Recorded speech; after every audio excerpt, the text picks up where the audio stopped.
The following program is a collection of stooges talking about happenings in the sports world. It is meant to be comedic informative. The opinions expressed on this show do not necessarily reflect the beliefs of their peers, their boss, or ESPN. There may be some cuss words because that's how humans in the real world talk. If you are young, please seek permission before watching any further. Hey. What? Let's go! This show stinks, and the fact that you listen, we are very, very thankful for. McAfee on the line with a gorgeous assist. The all-time leading tackler for the Green Bay Packers. You ping! Damn it! Be a friend, tell a friend something nice could change their life.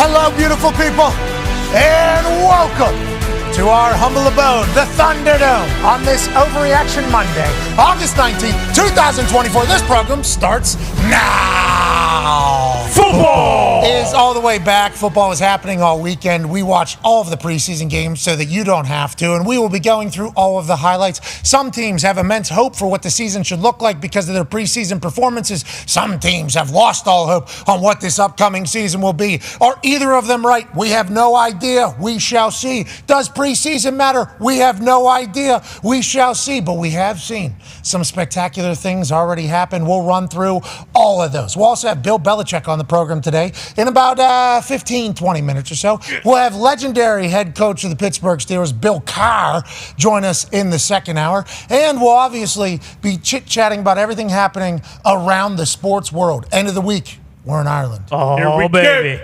Saturday, just 6 days from now. 5 days, if you count today, is already being done, which you shouldn't do. Nope. Because you got to enjoy the hell out of every moment that we have. 5 days from tomorrow, Georgia Tech, Florida State, kicking off this lovely college football season that's going to be bigger and better than ever before. We cannot wait to get over to J.R. Mahon's. We'll be live at 5 p.m. local on a Friday night. So I do believe it should be a pretty good time in Dublin. We cannot wait to get over there. 7.5 hours over, 8.5 hours back on a tube. Yeah, it should be great. Cannot wait to get there.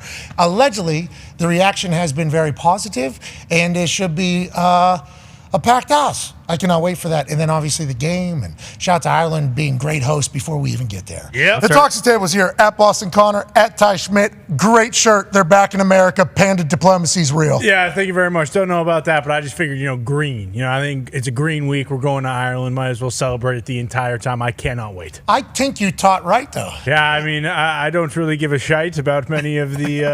Oh, what's the crack? The crack, of course. Yeah, I'm still trying to catch up to the Ireland terms. Yeah, I'll be completely honest. The crack is like the story, I do believe. Of course. Oh, okay. What's the story, situation? What's the crack, plan? Yeah. Okay. And Slanch, obviously, cheers. Lod is like... Us. Lod. Duh. Yeah. We are a lot. No, that, of course. I cannot wait to just be the American assholes over there for 24 hours. Yep. We are so thankful and lucky for the opportunity. Should be an absolute blast. Ty, don't want to look now. Green Bay Packers might be the worst team in the NFL. Oh, no. Well. Ladies and gentlemen, from Hammer, Dahn, Bruce, Brown. The Giants obviously are in the middle of quite a situation. And once again, this is if we're judging second and third stringers or starters who are paid $40 million a year for one particular team off preseason football. And, the conversation around preseason football is certainly an interesting one because it does imply that football is back. It does get our wheels turning, our emotions kind of starting to brew up, our blood starts focusing on its football season. But what can you really take away from any of the games? Do we know if a team is going to be great? Because even if their starters are in preseason playing well, are they playing against a defense that they're going to see in the regular season? Are they going to be able to handle that in the regular season? The preseason is like one of the most ridiculous things to try to judge success in a season off of. The Indianapolis Colts, whenever they had the winningest decade in NFL history, I don't think they won a preseason game for like 10 years. I don't remember what the actual number was, but it was a very abnormal thing for the Colts to get a win. And I think the Detroit Lions, whenever they went completely defeated for a season, which has only happened in two cities, got completely defeated for a season, they were undefeated in the preseason. 4-0, baby. Going into the season, people thought, wow, Detroit Lions! 10-6 in a playoff win. I said it that year, 100%. This is it. This is the time. And then they go and have, historically, worst season of all time. Kenny Pickett just a year ago for the Pittsburgh Steelers, which is certainly a part of this entire discussion and will make an appearance in our preseason highlight segment that's about to take place here in a matter of moments. Kenny Pickett and the Pittsburgh Steelers were a buzzsaw. They have a great defense. We know that with Tomlin and TJ and Cam and literally everybody on that side of the ball, adding Patrick Queen. Now Kenny Pickett, Matt Canada is an offensive genius. He has expanded the playbook. He has taken advantage of people. This Pittsburgh Steelers team is going to be great. That was 1 year ago. Then they get the regular season. These guys can't find a first down. Mm-hmm. They can't complete a pass. Matt Canada can't call a play to save his life. His name is getting chanted around the entire country. And it's not saying, we love Matt Canada. No, it was, fire Canada. Fire Canada. In Utah, in the South, in the Northeast, in Hawaii. I think even in Europe at one point during a Brexit meeting, they were chanting, Fire Canada. And they weren't talking about the country. They were talking about Matt Canada, who was the offensive coordinator for the Pittsburgh Steelers. But in the preseason, he was a hero. So what can we take away from these preseason games? Well, we can find highlights and get fucking jacked up. Ladies and gentlemen, it is time for some preseason highlights. And always remember, does any of this matter? Good question. I think there's some things you're going to see in these highlights that you're going to say, yeah, this matters. Ladies and gentlemen, the number 1 overall pick out of USC might be a guy. Caleb Williams, Rome Odunze, Chicago Bears taking on the Cincinnati Bengals. Look at Caleb escape the pot. Drop it in a bucket. What a dog. We were wondering, will Caleb Williams be able to do the Caleb shit in the NFL? Well, what's the Caleb shit? That is the Caleb shit. It is the most ridiculous, athletic, freak show stuff that you could possibly pull off. We're going to run for a quarter mile, and then what? Hey, laser. Is he in bounds? No. You got 2 end lines, though. You know, and they were talking about the seams because of some soccer game that was taking place. So obviously, Rome maybe needs to learn which one's in, which one's out, pile on, especially as we're improvising on the play. Chicago also forgot to paint inside the lines, too. Yeah, so there's a lot of things there that Rome, you could see how his mind per riff could potentially be off a little bit. But what we know is this Caleb Williams is a spectacle. Yeah. Everything he does is worthy of watching because any play could become a home run play. Here he fakes, sets up like he's going to throw again so he can get his offensive line in better position, literally baits the entire defense and goes in. You know why? Because Caleb's been doing this in high school. He did it at Oklahoma. He did it at USC. And now seemingly he's just going to be able to do it in the NFL. Congrats to Chicago. Got a defense. Yep. Look out. They got weapons. They got special teams. They got a really cool-looking head coach with that new haircut. Yep. They got a young general manager who's not scared, Ryan Poles. They're about to have a new stadium. Where? Where are they going to park? Where's that going to take place? No idea. They have no clue. Won't be able to. That potentially is old problems of the Chicago Bears peeking their head into new Chicago Bears. But if I'm a Chicago Bears fan, from what I've seen, I should be incredibly excited. We'll be able to beat anybody. But Caleb is going to have some situations that are going to pop up during the regular season from all that shit that it's going to go the other way. And we got to remember that the promise is still there. Why? Because we've seen it in preseason. Right. Now, let's head to the kickers and punters always stealing the show. Speaking of, how about Cam Johnston for the Pittsburgh Steelers? His first year there, he's formerly of Houston, and he hit bombs this weekend in Pittsburgh. I think that's a 61-yard punt there in the air, obviously no bounce. The way he punts is a tight spiral, and he swings real hard. This is a 64-yard punt, I do believe, whenever he encounters it. Pittsburgh, not notoriously a friendly punter environment, have struggled for a long time, especially with somebody who can help their defense out because of how good their defense is. They used to have this guy, Presley Harvin. New spot, new bombs. The graphic says it's Mitch Wishnowski.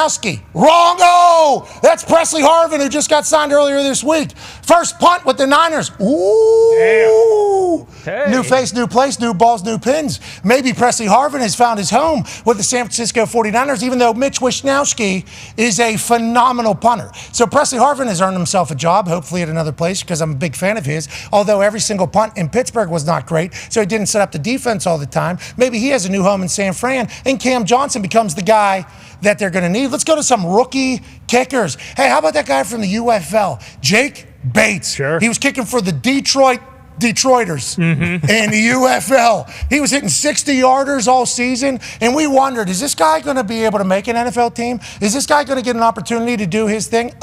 Yeah. 50-some yarder, 43-yard game winner, is the guy for the Detroit Lions. And there's players mic'd up on the sideline going, I got nothing but faith in this guy. This team has seen this guy on the internet from the UFL all offseason. So even though he's new to the team, they all know him. Normally that happens with other positions. For it to happen at the kicker position, I assume they've welcomed him. They've had question marks in the kicking department over the years. Oh, yeah. Since Hansen. Yeah.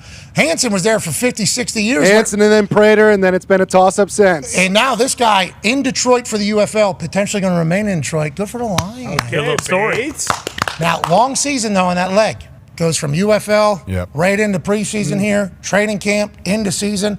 I'll be excited to see how Jake Bates, who seemingly does not have any weaknesses in that thing, kind of handles it all. Speaking of rookies, how about Braden Narvison for the Tennessee Titans? Rookie from 59 in Tennessee. A Nashville night to get to the top. You got a bang, bang, bang home. Wow. A 59-yarder. Obviously, the boys are pumped. Wearing number 47, Coach Callahan says, we're going to have to get you a new number, kid. Feels like you potentially earned a spot on the roster. Well, not just yet. How about a game winner from 46, walk-off? Congratulations to the Rook. Go, Braden. Doing his thing. And then there was one kicker that hit a ball that only one other person in the history of the NFL has done. Brandon Aubrey, Dallas Cowboys, in his second season as a Dallas Cowboy. Last year, I don't think he missed a kick in practice or in a game. Live from 66 at about 1 a.m. when this game was being played, he goes long. Coach Mike McCarthy goes, oh, shit, I didn't expect you to make it. I mean, we sent you out there preseason. We'll do our thing. Vegas, good place to kick for sure, but also for 66 yards, you got to hit that thing so pure to kind of make it go in. Kickers and punters seem to be.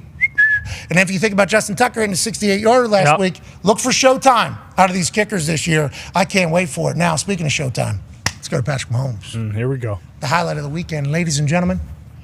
It does feel as if the Chiefs are still the Chiefs. Yeah. For sure. We're living in it. And some people don't like to see great. Some people don't appreciate the same teams or the same people having success over and over and over and over and over and over again. That's why the New England Patriots organization is hated so bad For sure. by everybody else in the NFL. Because not only are we sick and tired of seeing this entire thing, but also they probably beat your team at one point and caused you a hard time. Bad day. Boo. Heartbreak. Boo. Heartbreak. That's right. Boo-hoo. This team has done time and time again. This Chiefs team is starting to get like that. Obviously trying to accomplish something that has never been accomplished in the NFL. Winning 3 straight Super Bowls. Are you fucking kidding me? 3 straight. You know how hard it is to obviously make it to 1 Super Bowl. I did my rookie year. Never made it back, obviously. And I'm not saying I had anything to do with any of that, getting there or not getting there. I mean, there is a lot that has to go into your team being able to survive the entirety of the season. Can't have any injuries to any important role player or any players or role players. In the offseason, after you win, they're going to want to sign your best players. They did. Tyreek Hill, gone. They still win again. And now they're primed to do it, and they're doing shit that, just dicking around. Yeah. Yep. Shouldn't be allowed. We saw him doing the Louisville chugger last week in practice. Now he's doing actual behind-the-back passes in the middle of a fucking game to Travis Kelce, who's still Travis Kelce, by the way. So there's going to be people that don't expect that Travis Kelce and Patrick Mahomes led Kansas City Chiefs to be able to go 3 straight. There's going to be people that think they get lucky. There's people that say that Patrick Mahomes is lucky. There's people that compare Patrick Mahomes' stats to other quarterback stats, and the only stat they seemingly don't put on there is Super Bowls won by the time you're 27 years of age. And now they're doing behind-the-back passes in the game. Now, you see this, you think to yourself, well, that's magical. Very. This Mahomes guy's magical. Let's hear what Andy Reid had to say about the entire play in his press conference after the game. Sure. I mean, that's good. I mean, I think it's, listen, they do it in basketball every game, so several times in every game. So, I mean, it's not that big of a deal. Behind the back, Vahe, huh? What are we talking about? Basketball all the time. Wait, you should see me. I get a cheeseburger. Yeah. Boop. And I go, look at that. It's in my left hand now. How about that? How about with my grandkids? I'll have like a rock in this hand, and they'll go behind my back, and I'll go, which hand? And then they guess, maybe the other one. Neither hand. I dropped it. Boom. Like I'm Andy Dufresne. Gotcha. So that is not that impressive. Trying to undersell it a little bit. Trying to undersell it. Is he trying to make it just like, hey, this is just going to be a part of our repertoire? Is Andy Reid kind of setting people up to be like, this isn't that big of a deal, and we don't know why this hasn't been happening? Because although the pads are a little tight, And unlike basketball, if you do one of those, you can lose the game. In basketball, there's a lot of passes. There's a lot of turnovers. There's a lot of possessions. In football, you do one of those and you're off. That thing goes the other way. You lose the game. So for people to do that, especially, if you have any cheeks too, you got to fit it around. That is, with shoulder pad, and he wears the flag tag. He wears the thing. So I don't know if basketball players are wearing all that stuff. I don't think they are. There was a couple players back in the day though that had the full on. Yeah, pads. Yeah, they were doing that entire thing. But anyways, that is not easy. And for him to complete it to Travis Kelce, of course he did. What a play call. I wonder what they call that play. Well, let's go to Travis Kelce in the middle of the game. Patrick said that the behind-the-back pass was improvised. That wasn't a play. What do you have to say? It wasn't a play. No, it was a play. It was a first down. He's got the voice thing, and so he kind of mumbled out the play. I couldn't hear it. I was walking up to the line. I was like trying to decipher what he was saying. Before I knew it, he snapped the ball, and then I kind of saw him out of my peripheral run to the sideline. So I was trying to go help my guy out. By the time I looked over there, he was already in mid-form, like a photo on a sports card, throwing the ball to me. So it was just, I guess, right place at the right time. Okay, so he says, and this was after Patrick Mahomes was interviewed during the game, and he said that, out of spite, he actually threw it and did that. So the internet obviously goes, well, that's not true. There's no way that's true. Here's Patrick Mahomes in the press conference immediately after the game talking about the play that captivated the entire internet, because we all realized quickly that the Chiefs have Patrick Mahomes, and guess who doesn't? Everybody else. All of us. Here's Patrick Mahomes talking about the play. We had a play called where it was an RPO play, and Travis was supposed to run an out route. We had the leverage we wanted. Sweet chance. I should have known because he asked me what he had as he was motioning over. You can see him kind of look back at me. I thought I told him, and it was going to be open, so I pulled it, and then he wasn't out there, so I was going to run for it. And, of course, he was blocking, and then he just turned around, and I just threw it to him. So wasn't how it was drawn up, but I always told you it has to happen naturally. I can't, force it. And I did it, and then I actually forgot about it. And then, as the game went on, they asked me about it. I was like, oh, yeah, it probably looked pretty cool. But I haven't actually got to see it yet. Do you think John Bertrand's got to run that. Yeah. Stat. You've done it in a game. And they should tap him. Yeah. Not necessarily. I think it's just naturally got to happen. If you look at that play, I'm not going to say it's the only way you can make that throw, but it was kind of it would have been hard for me to kind of turn and throw it back across above the two guys chasing me, I think. So we'll see when we get on film, but it's not something that I'm going to try to major in. It might be something that just kind of happens every once in a while. When you let it go, what did it feel like? I knew it was low. I was just hoping it got to Travis. I knew it was kind of on target. It just was low. But like I said, it wasn't like I didn't do it to look cool. I literally did it as I was pissed. I was like, why didn't you run that route like that? And then it just worked out. Okay, so it does feel like, unless he's one of the greatest thespians of all time, that was not a play call, and this is just something that's been added to his repertoire. We got a chance during quarterbacks to kind of see him and his quarterback coach and his body coach, and they talk about working on all the off-balance shit. Yep. C.J. Stroud has his own way to go about doing it, but Patrick Mahomes' workouts during the offseason, former baseball player, I don't know. That's right. He played baseball. Yes, Through he did. gas. Did you know he played? His dad also played Pitched in baseball. the big leagues. So we just want to be able to utilize that arm talent that he has, but also make sure that he's prepared for it. So nothing is really off balance. Everything is in balance. They talk about people not having to reset and get their feet under him. His feet need to be always under him, and that's what we work on all the time. And people talk about Patrick Mahomes as this guy who's incredible. I think his work ethic also phenomenal. So all that shit that he is doing has obviously been worked on for 10,000 hours, seemingly, to get the confidence to be able to pull it off in a game, preseason game. That's a different level. Joining us now is a guy who had a lot of success. At what point? So many. The most amount of success. By far. In the history of football. For the longest time. The most amount of we fucking did it in the history of football. Greatest GM of all time. Greatest head coach of all time. Ladies and gentlemen, 8-time Super Bowl champion Bill Belichick. Yeah. Hey, Pat. How you doing? I love what's behind you right now. That Scrabble board has got me zeked up. Scrabble board? hell yes. I mean, I would assume you're a master Scrabble player. Is that something that's accurate? I don't know about that, but that's all right. I appreciate you doing that. It looks cool, and we're very thankful that you're joining us. We were just talking about the Kansas City Chiefs, and obviously the Patrick Mahomes behind-the-back play that they're saying was not a called play. It was improvised. It was really the only way for me to get the ball to Travis, who ran the wrong route. We all have heard about the Travis routes and how that whole thing works. What are your thoughts on this Kansas City Chiefs team being able to sustain success when the entire world is not only kind of hoping you fail, but looking for you to fail? How do you continue to get better, and how do you continue to drive? And what do you think about this particular group with Andy Reid leading the way? Yeah, I think that's a really interesting question, Pat.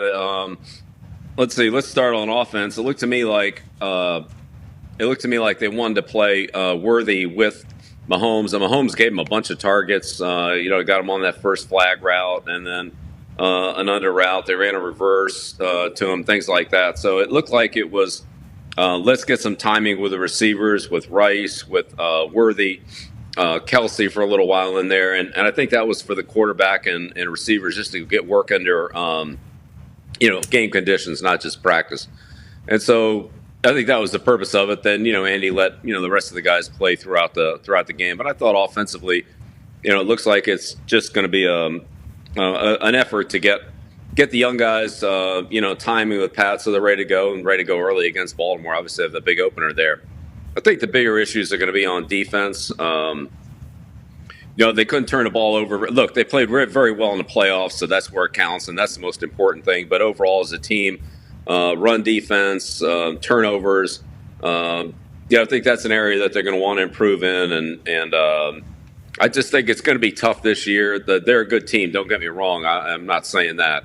I just think this third year for it all to fall into place 3 years in a row is tough. I think if anybody can do it, it's probably Kansas City. But it won't be easy. It won't be easy. They'll have I'm not sure how tough the AFC West is going to be, but I think in the end, they're going to have some tough opponents, through the course of the season and the playoffs. But Andy will have them ready to go, and I think they'll maybe score more than they did last year. We'll see if they're, see if they can hold up defensively. I lost a couple good coverage players, obviously Snead. We'll see how that comes together. Okay, so let's talk about, winning for a third straight time. And I believe in players just like I believe in Andy Reid. Is like the coach and the player, quarterback and coach, I think we all kind of believe in. So it's an easy thing to see them be able to accomplish it. For them to be able to win 3 straight, all anybody's talking about is some of the teams that you ran, obviously. They're like, even the Patriots weren't able to win 3 straight, which is a massive compliment. Congratulations. That's going to be forever, right? Which is forever. But why is it so hard to go back to back, you think? And what was your message and kind of mindset after you win a Super Bowl for the next season? Is it just same exact shit every single year, or do you have to adapt your messaging after you've got to the mountaintop? Well, I think it's 2 messages, really. One is starting all over again, rebuilding everything, starting at the base, and putting the stacking days together and weeks together in training camp on your fundamentals and, building those pillars that give you strength to get you through a long regular season and postseason, particularly in the fundamentals. So it's starting over, but it's also finding a new way to win. And each year is a different year. Even if you have some of the same players, there's always some differences, whether it's your opponents or the circumstances that you go through during the course of the year. That varies from year to year.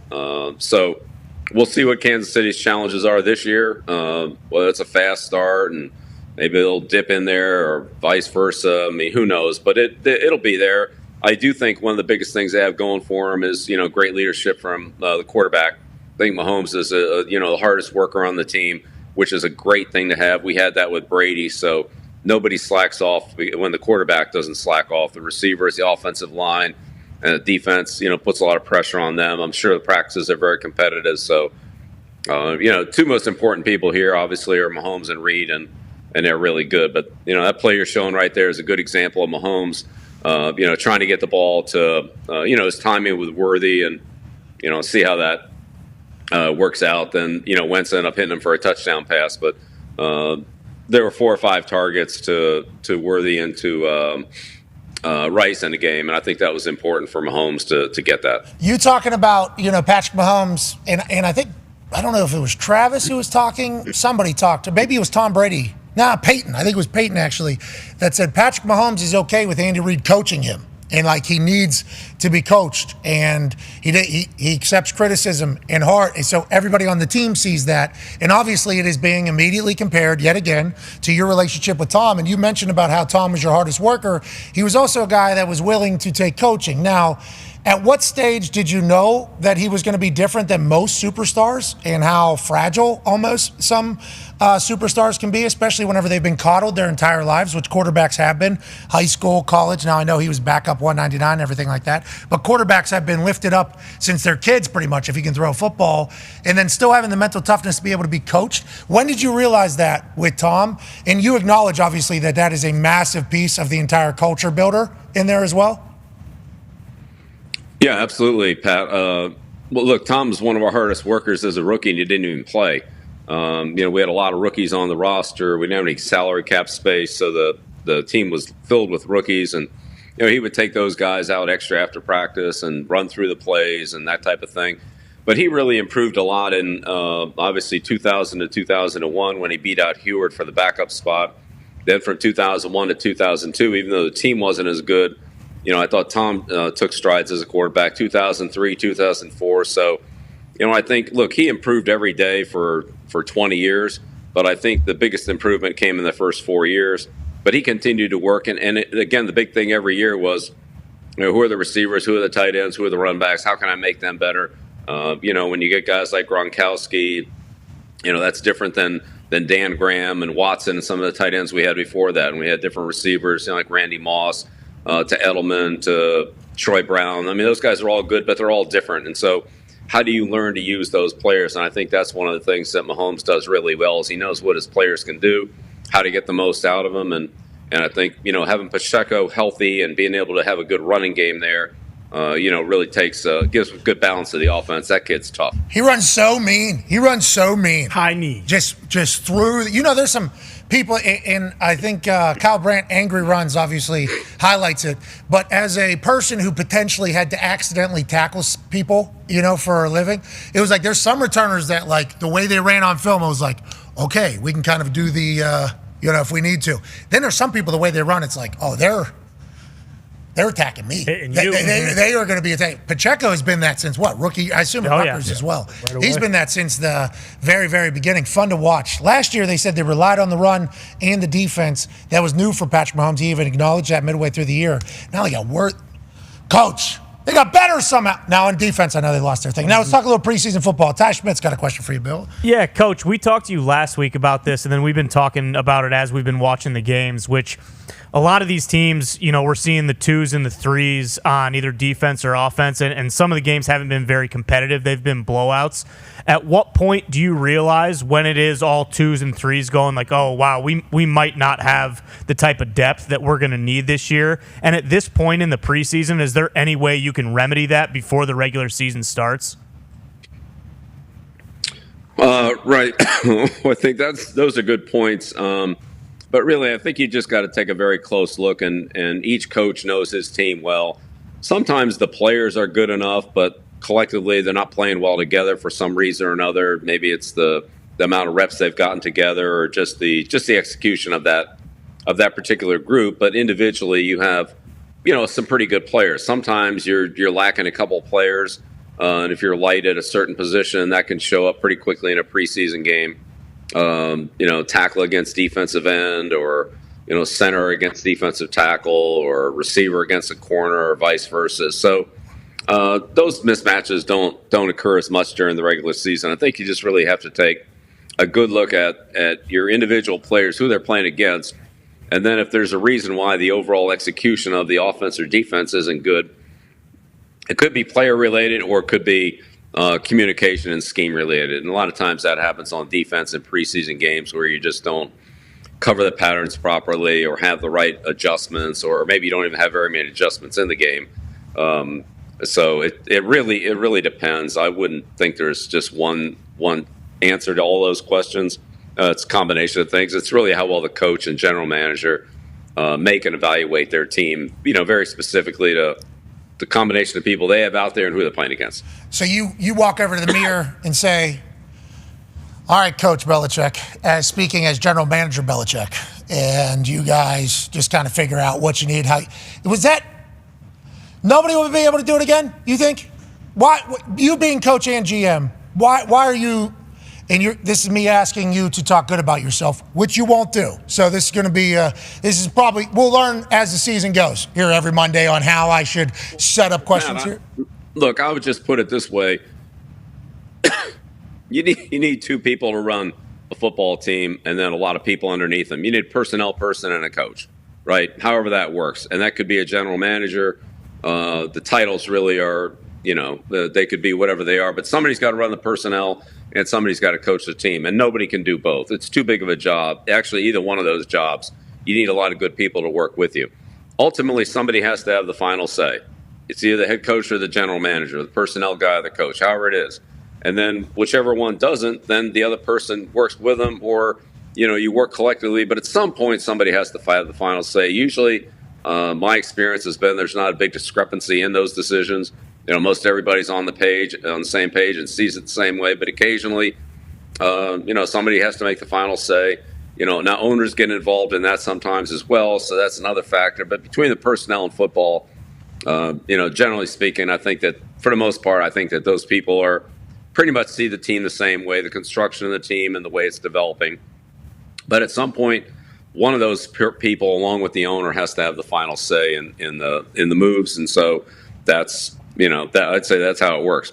But one person can't run an organization. It's just too much. There's no way. Did you reach out to your friend Billy O whenever he was getting more titles every single day down in Houston? He was the head coach, GM, lead counsel, PR. Head contract. I forget. He just took on more and more and more jobs as it went. It was like, this guy's got to be underwater. And turns out it did not work out. But we've heard nothing but good things about the guy from a lot of people that know him. But as we were watching that kind of take place, the comment was, oh, this guy thinks he's Bill Belichick. This guy thinks he's Bill Belichick.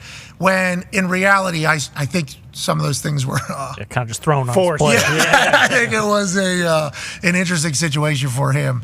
Connor has a question for you. This one now goes back to draft night. Yeah, Coach, there's been a lot of talk about Sean Payton and Bo Nix throughout this whole entire preseason, so we went back and pulled this clip from the interview with Sean Payton. Foxy, run it. Nix has played a lot of football. He's played a lot of good football. Kind of felt like the short passing game was product of the system, but he could definitely get the ball down the field, and nobody's NFL ready, but I'd say of the college quarterbacks, he's probably pretty close to being NFL ready. And like you said, the best quarterback in the pocket, best in those situations. There's a lot to like about this kid, and he wins. I think it's hard to be an NFL quarterback if you're not somewhat accurate. We were there for the pro day, and then our private workout was the following day. We threw 80 more balls. And I can't think of a pass where the first sign of an inaccurate quarterback is when you're throwing these shorter routes because the ball's got to be on the right shoulder. It's a little bit easier down the field to stretch the ball and maybe hide your accuracy deficiencies. Man, it was impressive. I just remember we got in the car afterwards and I just looked around and I said, are you kidding me?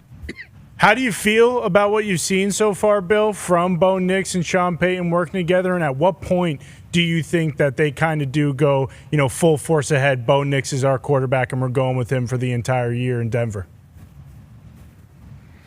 Well, I think you go with him when you feel like he's ready to go. What you don't want to do is you don't want to put a rookie quarterback in there. Like, let's, for example, here, what I don't think you want to do is put Bo in there and then after 3 or 4 games, find out you need to take him out and put Stid back in there and go that way. I don't think that would work. I think that just creates a lot of confusion, and I really don't think that's what you want to do. If you're sure Bo Nix is the guy, then you go with him, but you don't turn back. You stay with him all the way through. If you go the other way and start with Stid, who's actually played, I think, pretty well in the preseason.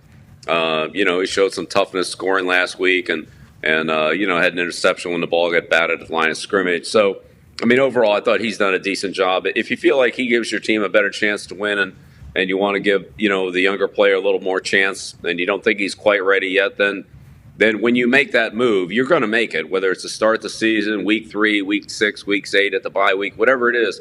Once you make that move, then I think you're committed to it all the way. You don't want to change it at that point. So I'd say once Sean's sure that Bo is ready to go and he knows that this is the direction and he's ready and he just needs some reps out there and it'll continue to get better, then I think he'll make that move. Look, he's played well in preseason, but it's preseason.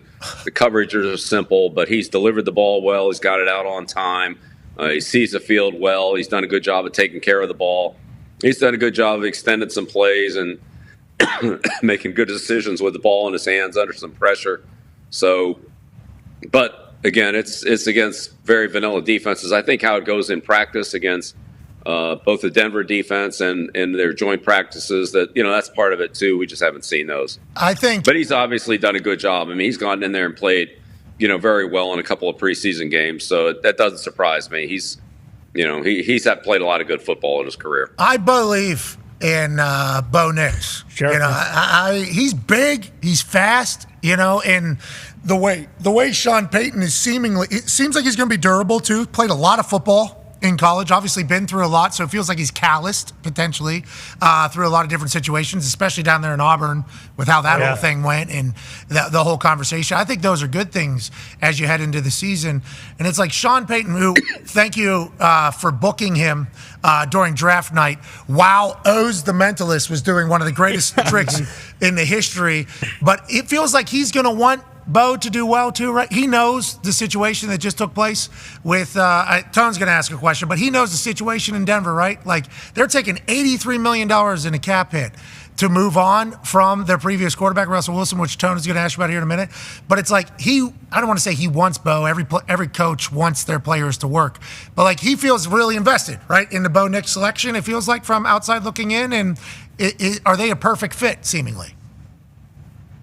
Well, it looks like it. Look, I think Sean's done a good job with Stidham too. Sean's a great quarterback coach, and he'll have those guys ready to play, and he'll tailor the offense around whoever the quarterback is. So I think for Sean, it's probably, like right now, it's just getting to know Bo Nix and feeling comfortable with Bo. What's he really good at? What maybe do we not want to emphasize quite as much, keep him away from certain things? Or maybe he feels pretty good about everything, and he just needs a little more time. But Sean's offense is a very fast offense. They don't go no huddle, but they substitute fast. They call the play. They get up to the line of scrimmage, and once the ball's snapped, everything's moving fast as anybody in the league. So there's a lot of mental processing and decision-making that has to take place in a hurry. And assuming the quarterback's good at that, then, we've seen Breeze execute it. We know what it is, but it's still, I would say it's still, not easy to do. If Bo can do it, then as soon as Sean's comfortable with what Bo can do, he'll just ride it out with him. Coach, that Oregon offense, I don't know how much you watched it. Obviously, you've seen a lot of it. But whenever Bo was running it, I mean, that was just like it almost feels like should be a good match. Feels like it should be a good match, even though college defenses like 75% completion. I mean, look, granted, not every pass was 80 yards downfield, but I mean, I don't care. 75% completion is still 75% completion. I like that you just called him Stid, too, by the way. And we're going to head over to Hammer, Dahn. You can grab a water if you need it. Go ahead, Tone. Yeah, Coach, things aren't all warm and fuzzy in Pittsburgh from the fans' point of view after watching Saturday's preseason game and seeing Russell Wilson get his first action and Justin Fields as well. Do you think there's any chance that Russell Wilson can get back to his 2020 style play where he was, that 40 touchdowns, 30 interceptions, we don't even need that. But is there a chance that Russell Wilson can get back to where he was in his Seattle days? And what do you think Coach Tomlin is thinking when he's making his decision between Russell Wilson and Justin Fields, who now turns it over a little more than Russell Wilson, but is a little more electric and obviously can make plays with his legs? Well, I think the number one thing in Coach Tomlin's mind is taking care of the football. Don't turn it over, and that's something that Russell is very good at. I think there are probably more concerns about that with Fields. But look, I think they have bigger problems at the quarterback position. That's my opinion. I think that the defense is a pretty solid unit. The offensive line, had a hard time, being consistent there. They lost the tackles, so now they got Jones over there playing right tackle, or Broderick playing right tackle, Dan Jones playing left tackle. They, I'd say inside, have a rookie center, Frazier, so he's got a way to go. The guards they've had some issues too in the first two preseason games. So, look, I think Arthur Jones is a great fit, for that offense, for what Coach Tomlin wants. They need to get the running game going. They have good backs. They need to get those backs started. Russell's good out of the pocket. He'll be able to, hit those play action passes. I thought the throw he made to Pickens in the game was what Russell Wilson is. He's one of the best downfield throwers in the league. So he put the ball, to Pickens right there on the sideline. He was just out of bounds, but that's the right idea. Those are the plays that Russell makes, down the field there. And I think the offensive line really needs to, this is it right here. I mean, it's a great throw and, just barely misses, but he'll hit those. And I wouldn't really worry about that. He'll take care of the ball. I think the biggest thing for Pittsburgh is to get the running game and the offensive line, playing consistently, being able to get a hat on a hat. The inside players being able to get up to the second liner into the second level and get that zone run going for Arthur Smith. But, I thought Arthur did a really good job with Atlanta last year with some quarterback, situation there. They didn't have a lot of explosive players on offense. Obviously Robinson's a good back, but, he kept them in a lot of games. They just didn't play well enough at quarterback to have a better record, in my opinion. But I think that Arthur's the good fit. He's a really good coach. I think he'll get a lot out of this team. It may take a little while, and I think the sooner the offensive line can come together and, create some consistent running lanes for the backs so that they're not in long yardage, they can stay on track on first and second down, give Russell a chance to get the ball down the field. I think that's their formula to win. Whether they can do that or not remains to be seen. But I think the problems are bigger than Russell Wilson. I think it's really the offensive line and the running game. I think everybody is waiting for Russell Wilson to not do well so they can bury him. That's kind of classic Russell Wilson football at this point because of the danger witch, because of the Mr. Unlimited, which I'm not sure you even know what that is, but somebody should show you at some point.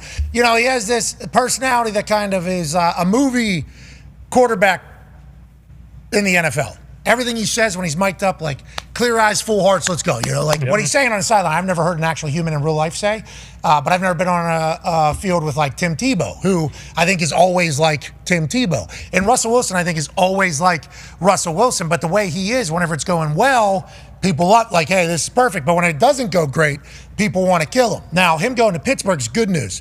Double-edged sword, though. If he plays very good, he'll have a bunch of yinzers going to bat for him, which is a great shit-talking community, and they will go. But if it does not go well, now you got that great shit-talking community also added to the entire, which everybody from Denver is telling Pittsburgh fans, this is what we were saying with Russell the entire time. It's not too bad. He'll be able to keep the ball. He won't turn it over. But then it never came. The cavalry never came, is pretty much what they said. Do you think, now granted, I guess the offensive line is the biggest question, is can you figure that out? How long does it take to figure out offensive lines? And how do you go about fixing that? Because isn't that a big chemistry type deal too, the offensive line as a whole? Well, it's chemistry, but it's also, performance. I mean, there are several examples in the game where they're getting beat inside, the guards are getting beat inside, center's giving up an edge, tackles are getting beat around the edge. There's some protection issues there. And then I think after Pickens, just looking at the receiver situation, look, they're obviously trying to acquire a premier type of receiver, somebody to add to the receiving core. They haven't been able to do that. There's still a long way to go there between the final roster cuts and, in-season trades and so forth. So we'll see how all that comes along. But, they're clearly trying to upgrade their receiver position, which would certainly help them. But if they had a little more consistent play from the offensive line so that the running game could go, I think that would take the pressure off everything. Look, this isn't a team that wants to go back and throw the ball 45 times. We know that. If that's what they have to do, then it probably isn't going to go very well, unless they can play great defense and get a lot of turnovers. But their defense is good at getting the ball out. They can keep the score down. They don't have to go out and score 50 points to win every week. If they can get the running game going and, create some plays with another receiver besides Pickens, they have Freiermuth. Najee Harris is an excellent receiving back. I think that they can be competitive in that division, but they're going to need to obviously do better than they did, last week against Buffalo offensively with, just more consistency moving the ball. Pittsburgh's very worried. The internet reaction is Pittsburgh's very worried. We go from one bad quarterback to two bad quarterbacks. That's really good news, but hopefully the offense settles in. Hopefully the offensive line is able to figure it out. You just talk about them trying to acquire a big-name wide receiver. You've been following along with the Ayuk story like the rest of us, and I know there never seemed to be any of this type of shit with the Patriots. Now, there have been like rumors of contract disputes and drama things happening behind closed doors, and then those players getting traded out of town the next day, literally the next day. It's rumors. I don't know if it's real. These are just rumors that have taken place. Whenever you have these types of, hey, we're hitting it fall. Yeah. Allergies are cold season. Hey, we're in the middle. We need you loading up, coach. Okay, and obviously. You got it. I got some vitamins we could send over there too. Toughen up, Yeah, that would help. Kind of. Yep. Smoked enough cigars. This guy's one. Yeah. Natural honey. Yeah, natural in there. But whenever one of these situations happens, like the Ayuk situation that's taken place alongside Trent Williams as well, which is obviously everybody knows about it. How did you go about handling this type of stuff? Did it ever happen? And is there messaging to team whenever somebody isn't there? It's just like, we got to worry about who's here. Is that kind of how you addressed it? Like the Ayuk situation seems to be very loud. There's vlogs coming out. There was vlogs coming out. There's posts. There's comments. There's very public. Like everybody kind of understands the situation here. And there's quotes. CD Lamb Jerry. situation in Dallas with what Jerry's saying. Like, yeah, maybe not. They got a number, we got a number, we got a fund.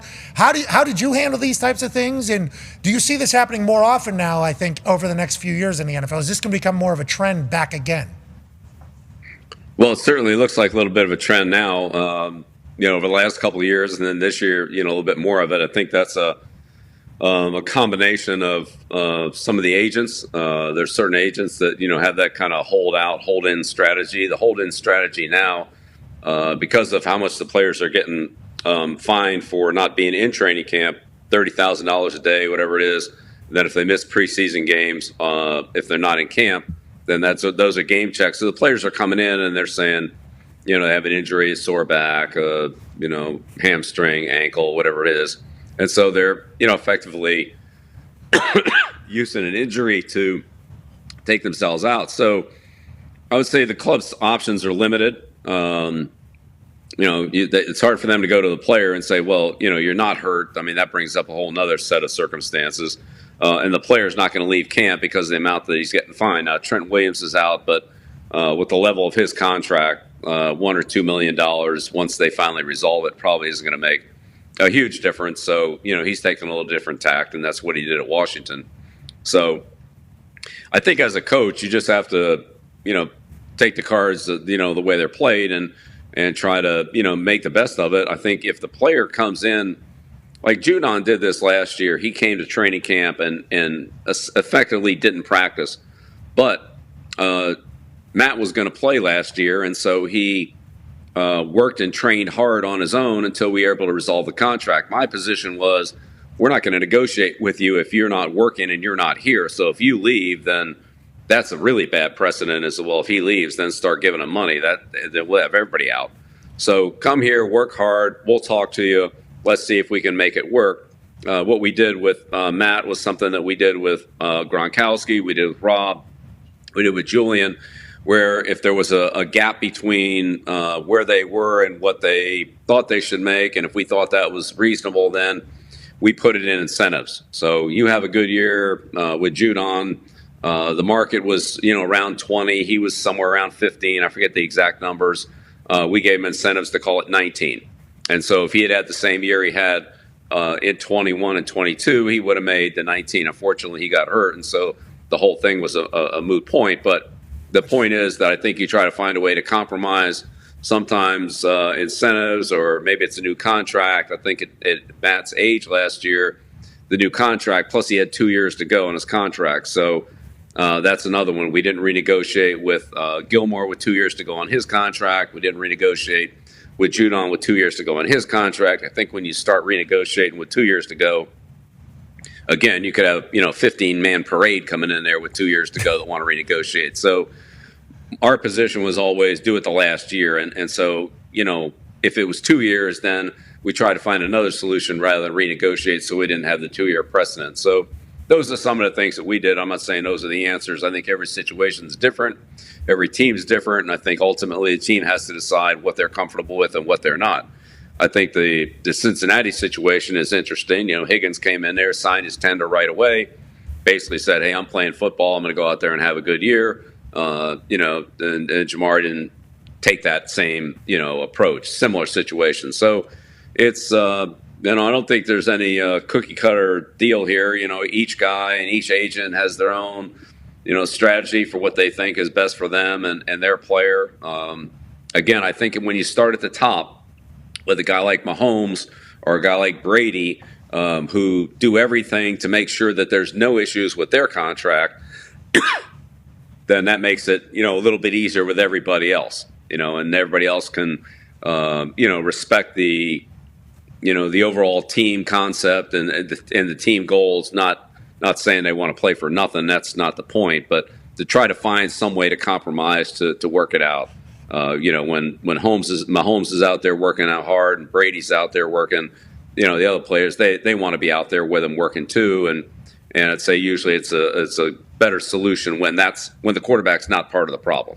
Judon getting hurt, not getting his incentives is a massive piece of what his agent was probably telling him this year about how, hey, we're not doing this whole song and dance again. But that was with 2 years left, not 1 year left. He's now down in Atlanta. They've been making moves down there. Good luck to Atlanta and Raheem Morris. You talk about Tom Brady there with his contract not being a deal.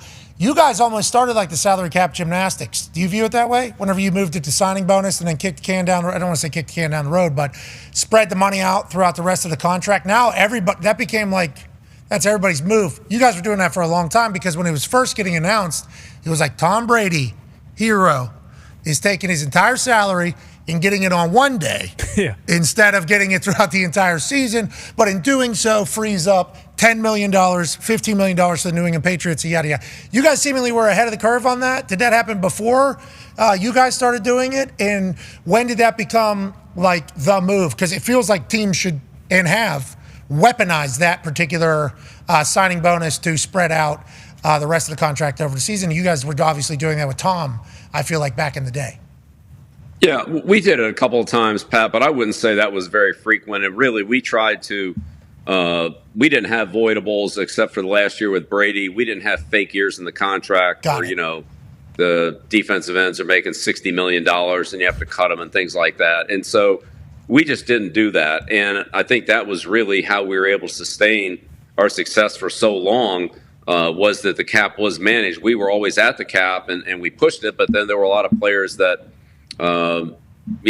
didn't finish their careers with us for one reason or another. When the salary cap became an issue, we had to make some tough decisions. And unfortunately, I would say release some players that, or trade players that I really didn't want to do that with. They were good players. We just couldn't afford them all. I think when you look at what Kansas City's doing, that Andy and Brett have done a really good job there, particularly in the last couple of years with, they didn't pay Tyreek, who's obviously a good player. They didn't pay Snead, who's, a good player.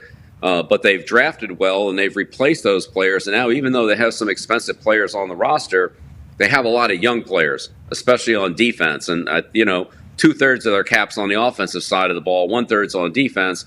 But they have some draft choices on defense. And so they've been able to maintain that. And so I think that's, you've got to find some young players, some undrafted free agents. You got to find the Ryan Wendells, the late round picks like Edelman or, Jacoby Myers or, people like that to keep it going. You just don't have enough money to pay everybody.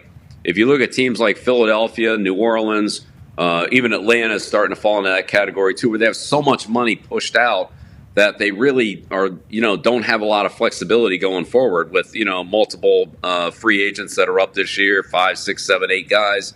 And literally no cap space or very little cap space. Not that you can't create it, which New Orleans has done that. But, again, New Orleans has taken some hits this year, especially on the offensive line. They haven't done anything with Kamara's contract. It'll be interesting to see how they handle that because I don't think he has any, very much really dead money. Most of his contract is just if he's on the roster, he gets it. If he isn't, then that becomes a big cap savings. So it'll be interesting to see what happens with him. But those teams that have it pushed out, with voidable years, all over the place in their contracts or in their salary structure, or at some point those credit card bills are going to have to come due. And I think that Kansas City, besides having a really good football team, has managed that well. San Francisco is kind of at the other end of that. I'm talking about the 2 Super Bowl teams. Trying to push a lot of money out. They lost quite a few free agents this year. Whether they wanted to lose them or couldn't afford to pay them, whatever it is. Now you got a lot of other guys that that want more money, and they're getting into a tight spot here. So now the quarterback's not very expensive right now, but if that changes, then that's another issue. So as you know, Pat, when the players hit free agency and you re-sign them on your team, just take Brady for example. Brady goes from call it $5 million to $15 million in a different cap scenario. His cap number goes up by $10 million or whatever the number is. Well, he doesn't get any better from year 4 to year 5. You have the same player. It just costs you a lot more. So Brady, Matt Light, those guys, when 3 or 4 of them all hit at the same time, you don't get any better as a team. You actually get worse because their salary goes up to what it should be. But in order to afford them, you have to, drop players that you were able to afford, a year or two earlier when they were on their rookie deals. So it just gets into, team management. But having Mahomes solidified, which look, eventually they're going to have to do something with him. But I think one of the issues that every team's got to look at, and I'm sure they all did. When you look at these quarterback contracts that have come out recently, and you mentioned it earlier, the $83 million with Russell, right? So if those quarterbacks work, then great, they're worth the money. If they don't work, then you can end up with a Russell Wilson situation like Denver has, and that's really could be very difficult to manage. It's hamstrung the team now for Sean for a couple of years. So if all these guys play well and stay healthy and all that, then great. But it's not just the $50 million that they're getting paid. All right, it would be the acceleration of somebody who doesn't play to the contract or whatever the circumstances are. Team gets saddled with that. That's a big anchor to drag around. So I just think as an organization, you got to be really careful when you make that commitment that you're all in, because if it doesn't work, we see where Denver is. It's a tough situation to get out of for a couple of years. Yeah, I'm excited to see how they manage that with that roster, with an $83 million deficit. If it has success, other people will think about doing the same thing. If not, others will just hang on for the ride and continue to ride into irrelevancy. Coach, you're the best, man. Thank you so much for taking time. Thank you for that Scrabble board. That's fucking beautiful. Sweet. And I hope, that Lombo wasn't the reason that we're coughing right now. We appreciate you. We'll see you next Monday. All right, sounds good, Pat. Have a good week. Ladies and gentlemen, Coach Bill Belichick. Yeah, Coach. Just went through a PhD of roster. Yeah, crazy. We don't have the voidable years like all this shit. Believe me, I started hearing all these voidable years, $60 million. He's not making that much money. That's fascinating. Well, and then you wonder where situations like Dallas are popping up. It's like that's probably, Jerry Jones coming from an old school type mindset. Like, you got to think that that's another thought that they might be having. So you are starting to believe the trend that is starting to really kick up on the internet that Jerry Jones isn't making any moves until he hears what the hell Bill Belichick wants next year. Well, not only that, but it's like, hey, how many times can you go 12-5 and then do nothing in the playoffs and continue to do that same thing over and over again? I appreciate that Bill was like, now, Chiefs defense played great during the playoffs, which is the only time that matters, he wanted to say. Yeah. But they got some things to figure out over there. Yeah. I love listening to him talk, man. What a genius, football genius. We appreciate him. Hour 2 on the other side with AJ Hawk and Bill Carr. Be a friend, tell a friend something nice that might change their life. Take 3. Joining us is a demon. Ladies and gentlemen, O's the Mentalist will be joining us. All right, O's. Let's go. What's the pick? I'm not giving away for free. Bill, what time is it right now? 7:57. Write it as big as you can. Wow. Okay. It's about to get weird. From this point on, I never touch this bad boy. We're going to revisit later in the draft. All right, let's get in here, you sick son of a weird. bitch. Almost 2 hours. Hold it. Oh, don't drop it. Oh, no, I dropped it. Okay, AJ, take the cards, look through them, and here's the thing. I want this to be random. Yeah, you can. Okay, yeah, what's up? My hands are a bit frozen, but yeah. I want you to take, but hold on. I don't want you to look for your favorite. Bill's booking Sean Payton right now. There we go. Head boy, Bill. AJ, slow. Lift. No. One of your guys. Take off a piece. Oh, it could you be a fucked lot my or a little. shirt. Oh, right here. And don't look at it. Lift it up. I'm not. Put it against your body. That feel right? Yeah, feels AJ, great. if you don't feel like this was the right moment for you and you want to change, put it back. All right, I'm putting it back. It's up to you. All right, lift off wherever you want. We're back. More or less. No, that's not. Okay. Now I'm good. 3 times. Good. Okay. This is a good one. Are you sure? Yeah, of course. Stay right there, locked and loaded. Oh, you fucked up my shirt, bro. And there is a white piece of paper. Yep. Is that right? That's all that's in there. Take that out. I want you to see this. Look, AJ, open it up. No fucking way. No and way. show us and show AJ what you got. What is that? Show us. 99. Turn around and show us where you're at. You ready? Yep, turn it around. No way. Shut up! This guy! 757, that thing. What? That's been in there since 7:57. Imagine that you somehow know the game of the year next season. Tell us, what are the two teams that you're seeing in this game? Say it. Packers and 49ers. Who do you think's going to win that game? Packers 34, Niners 27. Tell me on your life. Did I tell you to say anything? Did I You say did it, and I swear to God, if you get this right, I'm gonna rip your fucking head off. Tell him the game of the year. Oh my Read God. Read it to him, please. Come on, bro. Read him to him. Packers beat the 49ers 34-27. Remember this screen grab when it happens this season. Open up what's been in there since 7:57. Come on, dude. There's something wrong with you. Open it up. It says Brock Bowers, 13th How? pick Raiders. Fuck this guy. How? Fucking way! There's no way. This guy's a witch. Bears, Caleb Williams. 100% we knew it. Commanders, Jaden Daniels. No, don't Patriots, Drake May. Cardinals, Marvin Harrison Jr. Chargers, Joe Walt. Giants, Malik Neighbors. Titans, J.C. Latham. Michael Penix Jr. Roma Dunze. Vikings from Traded Jets. with the Jets. What? J.J. McCarthy, Jets from Vikings. Olu Fashanu, Broncos, Bo Nixon in the 13th pick. Oh my God! Bowers to the Raiders. Whoa. You know, happy I'm not. Oh, Beautiful. Whoa. taped on his chest since 7:57. Right now it is 9. The following program is a collection of stooges talking about happenings in the sports world. It is meant to be comedic informative. The opinions expressed on this show do not necessarily reflect the beliefs of their peers, their boss, or ESPN. There may be some cuss words because that's how humans in the real world talk. If you are young, please seek permission before watching any further. Hey, Why? let's go. This show stinks, and the fact that you listen, we are very, very thankful for. McAfee on the line with a gorgeous assist. The all-time leading tackler for the Green Bay Packers. You pink. Damn it! Be a friend, tell a friend something nice could change their life.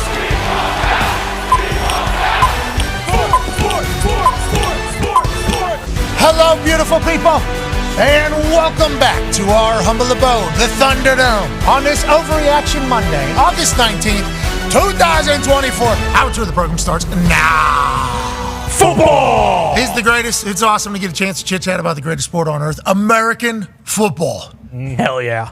And I only say that first word, to pay respect to all of the international soccer that's taking place right now. Teams are playing all over the world in games that definitely matter for things that people are going to hold in high regard for the rest of their lives. They won't forget about them until the next tournament comes around, literally 10 days from now. Yep. And the last one does not matter. Shout to soccer happening. I don't know if you saw this weekend. Guy got brutally assaulted. Yeah. Brutally assaulted. Newcastle, Southampton. Red card, out of there. I actually watched some of the games Saturday morning. This guy, boom. All right, who's going to get ejected from this game? Everybody wonder. If you said the person in the yellow, you're wrong. The one with the black and white stripes, ejected. See ya. Get him out of the game. Can't do it. Just got attacked, assaulted by this little handsome bachelor-looking son of a bitch in the yellow. Just no room for that. And then you answer, you say, hey, how you doing? You want a little something, something, and then boom, gone. See ya. Red card. Red card. You gotta mess with the Magpies and get away with it, brother. A red card. I mean, you display that type of violence, you're going to have to answer for it. So thank God we saved the word football, when we turned it into our football.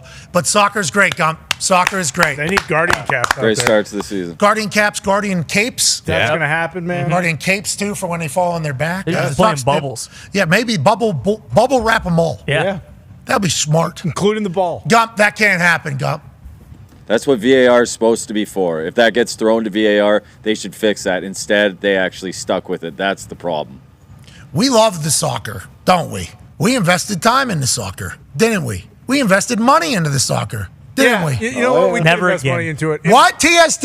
We're definitely doing TST again. That's different. I'm not talking TST here. That's the best soccer on earth. It is. That is the The most superior tournament. Yeah, you know? TST. Oi. Oi. Oi! That's the Talks Table at Boss Connor, at Ty Schmidt. From Hammer, Dahn, Bruce, Brown. Giants look great. Yeah, Daniel's first pick six, second drive interception wasn't great, but it'll happen. The O-line looks solid. This is what I appreciate from the New York Giants. All offseason, we literally heard everything they said about everybody that was on their team. All the big decisions that were made, we watched on Hard Knocks with NFL Films the offseason. First time we've ever been sitting in a general manager's room talking to his staff while he's saying, nah, we're not dealing with this guy anymore. We're not paying him the amount of money. And also, we're going to find out if our quarterback is actually a $40 million quarterback after paying that person $40 million and that person having to hear that that's how the building is talking about him, even though it is very obvious that that is the reality. And then in a preseason game, that does not matter at all. This happens. And Daboll, who's the head coach of the team, who we fell in love with after Hard Knocks, to be honest. Oh, yeah. Sure. Very much a weapon in all of these meetings. Every time he was on camera, it was awesome to kind of hear him. He has lost 150 pounds as well. Yeah, shout out. It's like saying why. Pilates. Shout out Pilates. Some food restrictors probably in there as well. As somebody whose weight fluctuates, I have nothing but mad respect for what Daboll was able to accomplish with his health and his fitness. But boy, Daniel Jones did everything that if you want to talk shit about the New York Giants for paying him $40 million, he did everything you'd want him to do. Yeah. And that is terrible decisions, couple bad throws, but there was a lot of promise and there was hope. Here's Coach Daboll talking about Daniel Jones. I'm curious what you saw when you went back and looked at Daniel Jones in sort of that first quarter, and then what do you make of the difference of the first quarter and the second quarter? Well, I thought there was two plays that I'd like to have back, that we'd like to have back, but I thought he played fast. I mean, it's different when you're out there in practice. This was good for him to get out there and get some live reps. Never played before. With the rush and the ability to get hit. He had that scramble. It's a rookie, yeah. But I'd say he operated well in the pocket. Obviously, the backed up play, we've talked about that one. We'd all like to have that one back. The interception, it's a one-on-one throw down the sideline to Hyatt. So got to do a good job of saving some space and going up there and giving him opportunity. Then if the ball's up there, we got to go up there and get it. So I thought he made a lot of good decisions as the game went on. Made some nice throws and guys created some separation, a couple drops. But first time out there after a long layoff, live ball. It was good for him. I love the way he handled that. Daniel Jones is listening to everything now because he's got a chance to hear what the general manager is saying about him in meetings. And he now hears his head coach going to bat for him. I think Daboll handled it perfectly. It's preseason. We shouldn't judge it. That's how Giants fans are viewing us? Or are Giants fans very loud about we suck again? What is the Giants fans' reaction to a preseason game? I do think it's somewhere in the middle because this is year 6 for Daniel Jones. We're not talking about, like you said. No, but he's just getting a feel. He's going to get a lot of reps. He's coming off the ACL. Yeah, he hasn't played in a while, but we have seen time and time again, boneheaded interception, doesn't have any pocket presence. Boom, it's a fumble going the other way. Kind of culminated last season with the 95-yard pick six against the Seahawks last year when they were in the red zone, and then he tried to tackle him and he ran it back for a touchdown. It's just like we cannot have it going forward. Luckily, there's an out of his contract after this year. We are all in. We are all in. Chips on the table with Danny Dimes, but we got a purse with $25,000 in it next to the table, and we're ready to buy back in next year. Got it. Okay. We'll still play the same game, but we are going to try to find certainly some new chips to be able to handle this.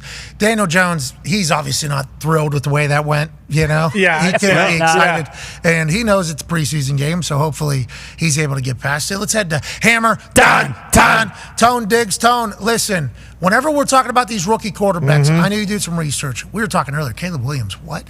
Holy hell. Did you see? Might be. I mean, you kidding me? I was going to say, that was going to be my last question to Coach Bill Belichick, but we came up to a hard out on the hour, and he was talking about salary cap gymnastics and roster management, like giving a PhD basically on how they were able to sustain for 20 years while in a salary cap with everybody else playing by the same rules. I was going to end that thing with showing these highlights and just talking about greatest player of all time, greatest player of all time, just to see his reaction, because that would be something that, oh my God. Going. Because he said 3 times at 3 different answers.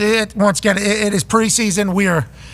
we can't really. There's no defense. We'll see how this entire thing goes. And we referenced earlier the Detroit Lions when they went 0-16. They were 4-0 in preseason. Yep.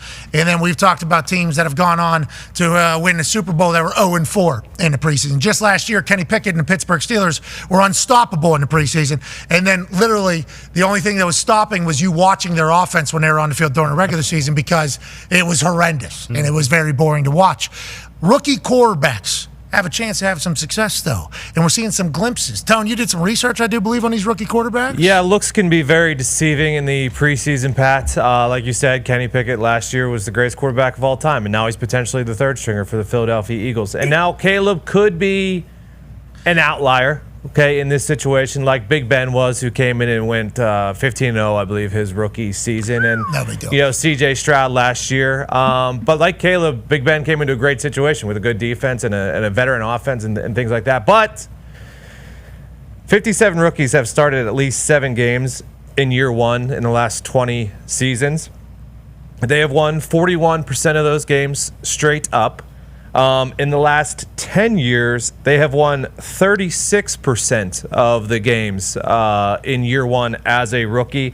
And they are currently on a 2-18 run in their last 20 games on games that have go week 1 to 3. So those first 3 weeks of the year, the rookies are not on a great run. So while we are seeing them perform lovely in the preseason, it normally doesn't start great, and you shouldn't expect them to win more than half of their games. Oh, jeez. Just I see Caleb do a little whoop-de-woo into a droop-de-doo into the hoo-hoo-hoo. Yeah, he could be the outlier because he's going to a better obviously Drake and Daniels and Bo, they're going to teams that aren't supposed to be good. So I don't know if we should. Maybe let's just not build them up too high, and then they don't play great, and then we're staying here in week 7. Well, these guys suck. And maybe that's what Atlanta's doing with Penix. That's why they didn't have him play in the second preseason game. Yeah. What? What are the Falcons confused? Okay, they draft the guy at 8. They've seen enough. Could work. You're sure they've seen enough? They've seen 8 passes from the guy in one preseason game. That was enough, or whatever. He's gonna be a starter. Someone I can't remember who tweeted it, but I thought the same thing this weekend. Is Kirk Cousins not playing week 1? Are we worried? Is that a reason? Was that why? Dude, he's been fully cleared. I will say I this. know. I will say this. Atlanta Falcons, it could all work out. Yeah, it could. We have no idea. It could all work out. A lot of head scratchers, though. Not seeing Penix in the second week. Yeah, we're holding him out. We've seen enough. Fascinating. Because if this goes how it's supposed to go, to your point about Kirk, $180 million, he's a starter. Penix is there to learn, to develop, then be starter. So wouldn't you want to see him in preseason games? Yes. So that he can get some live action, boss, that isn't, Washington, and then they say no. None of it makes sense. Anyways, so, Tony, you're saying these rookies probably not going to be good. 2-18 first 3 weeks of the season over the last how many years? So that's on that's last 21 games. So I'm not sure over how many years that is. But over the last 10 years, 36% win percentage. All right. Thank you. We'll move on from the doom and gloom from what we're seeing on these preseason games because this rookie class is being heralded as potentially the greatest of all time. Yeah, I mean, I could see it. Joining us right now is the greatest Jaws of all time in the history of sports. First, in an attic in Ohio, a college football national champion, a Super Bowl champion, a Ryder Cup winner, ladies and gentlemen, AJ Hawk. Yeah, Hawker. All right, that's a good jaw. Damn. Yeah.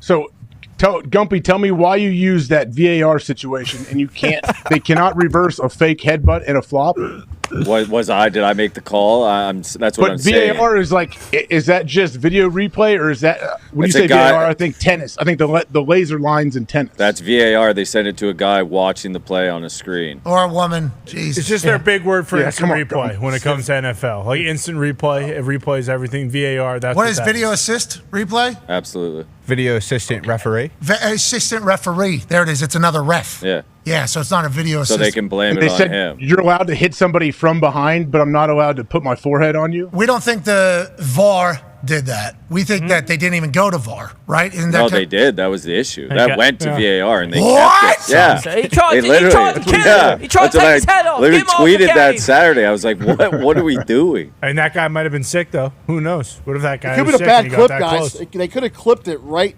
after that. I heard there's maybe it was the monkeypox cough. You know, maybe there was somewhere they were telling him don't do that. No. Don't get too close. You were in his personal area. You know you were. See right there. One push. They said it was okay. Coughed right there. Try to split his hair open. First push. Try to split his hair open and spit in his mouth at the same time. Can't do it. Red card. That guy's got an axe to grind too. I don't know what the dude who got the red card did, but That ref also sucks too. He's one of the worst in the EPL. Well, Gumps, what I'm learning about soccer refs is maybe they all do. Maybe they I'm all not do. going to argue on that, brother. Gumpy almost got ejected out of 2 of the 3 TST games from yelling at the refs. Guy told me that was one of the top refs in the MLS. Yeah. Best of the best. And then the MLS guys on the team were like, this guy does actual games. It's like, Gumpy, how? Wow. In the middle of the game, Gumpy losing his complete mind. And before we went back to the VAR because A.J. Hawk was dumbfounded, I said that we're about to be joined by the best jaws in the history of sports. Mm-hmm. And I'm not talking jaws like the shark or jaws like Ron Jaworski. I'm talking about actual jaw. Look at that thing. Look at that jaw. You'd say, damn, that's a damn good jaw. Is that the greatest jaw in the history of sports? No. There's one man. He's Ianzer, former coach of the Pittsburgh Steelers. Now he's on CBS, and thank God that he is.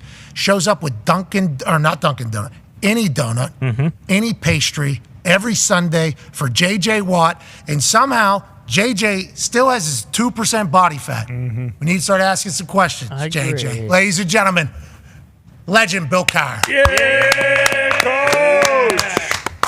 I like AJ's job. Well, you too. I mean, we got a real, AJ had that in WWE 2K.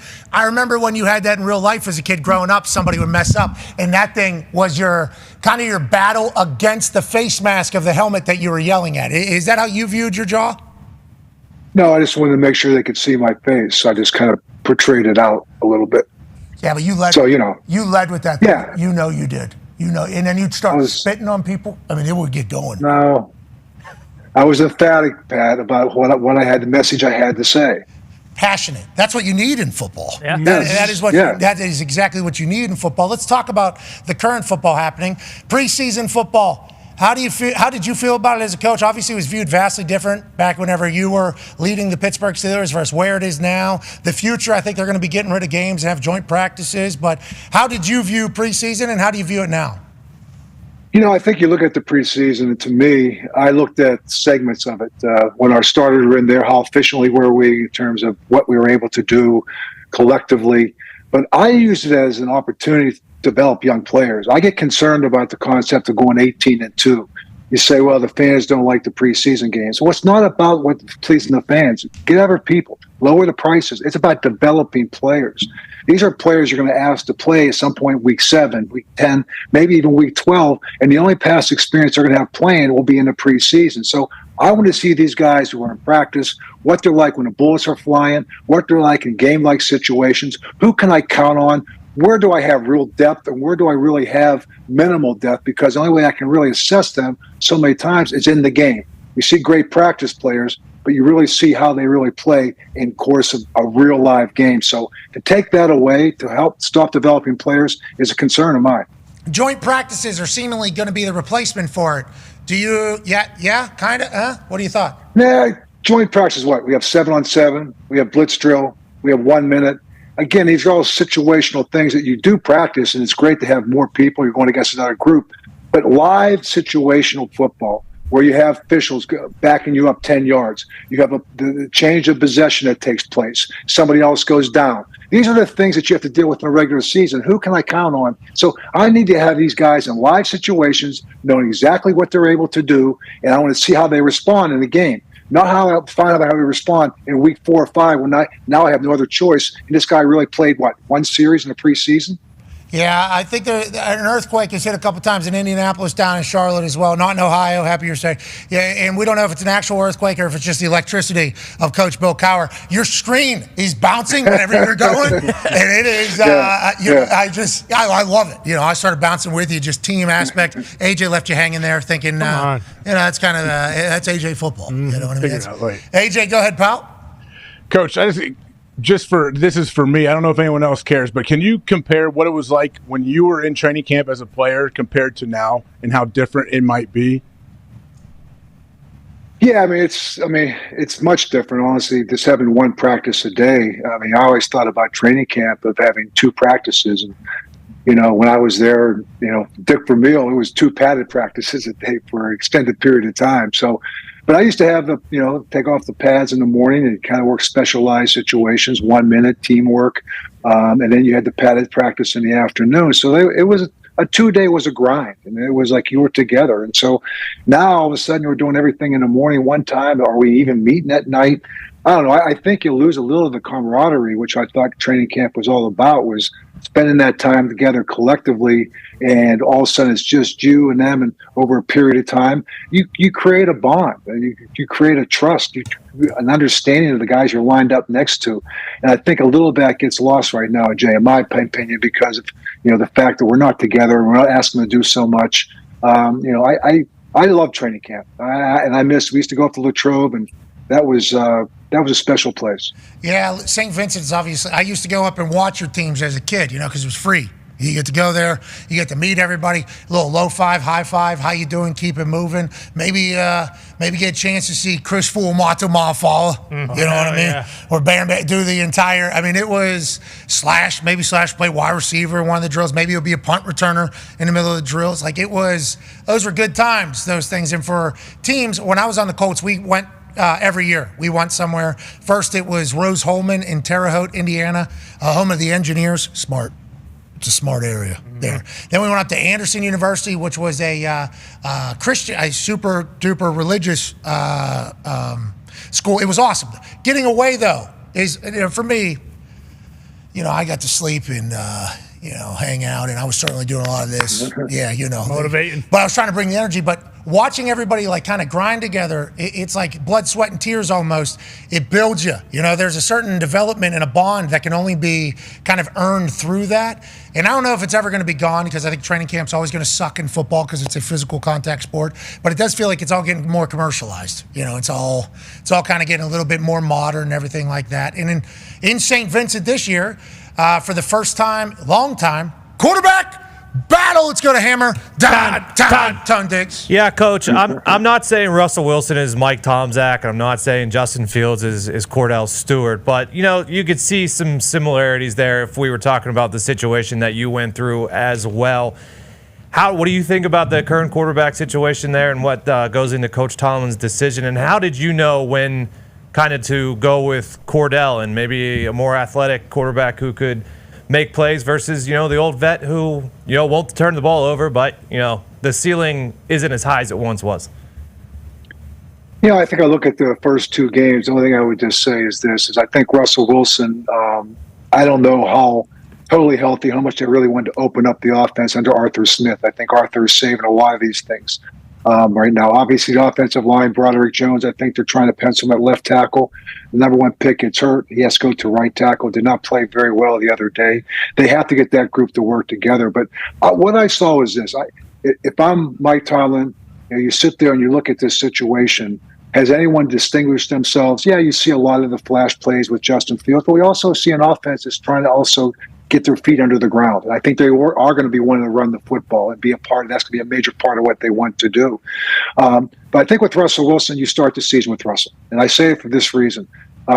Justin Fields, you know what? If he starts as a second guy, have a package of plays. Let Justin, if all of a sudden you need a spark, something to kind of incite you, get your offense going again, put him in. If you have to take Russell out, he's been there before. It's not going to destroy his confidence. I don't want to start Justin Fields and feel like I have to make a change and I take him out. I would worry about, okay, all of a sudden I didn't live up to the expectation. Limit the expectation you put on Justin Fields. Let him be Justin Fields. Let him get to know this offense and get really comfortable with this offense. Hopefully Arthur will have a series of plays because he's still going to be the best runner they have on that offense. So let him use his legs. Let him use all the things that he can bring, the improvisation that he has with the plays that, when things do break down, he can make it up. So I would take the pressure off of Justin, start Russell, and Russell may take it and run with it. But at the same time, I think that's the way you have to enter the season. I'm excited to see what they do with both quarterbacks, and I'm excited to see if Russell Wilson can get back to form. And if that run game goes, it feels like everything else goes. Everybody's saying the same exact thing. Hopefully, they're able to figure it out in Pittsburgh, because that's what Pittsburgh football is. And Pittsburgh became such a big football city because of a voice, that by self-admitted could cut through concrete. We had a Myron Cope kind of tribute last week, Coach. And in the video, the highlight package that we got off of YouTube from the Geek Boys, I do believe, YouTube channel, you were in there obviously a couple of different times with Myron talking about Bill Carr's chin is getting as big as Mount Rushmore, that entire thing with these preseason. See my terrible towel right behind me. Yeah, the creator of the terrible towel, who's raised and generated so much money for kids and I think cancer, everything, like the amount of money that this man did. And during these preseason, we're hearing a lot of local commentary from places because each team produces the one we're watching on NFL Network. And all I could think about was how great my childhood was with this guy on the microphone. I didn't get to know him personally. I saw Sally Wiggin, who might be the mom of Pittsburgh. I think my entire generation would say. She came out and said that he was one of her best friends.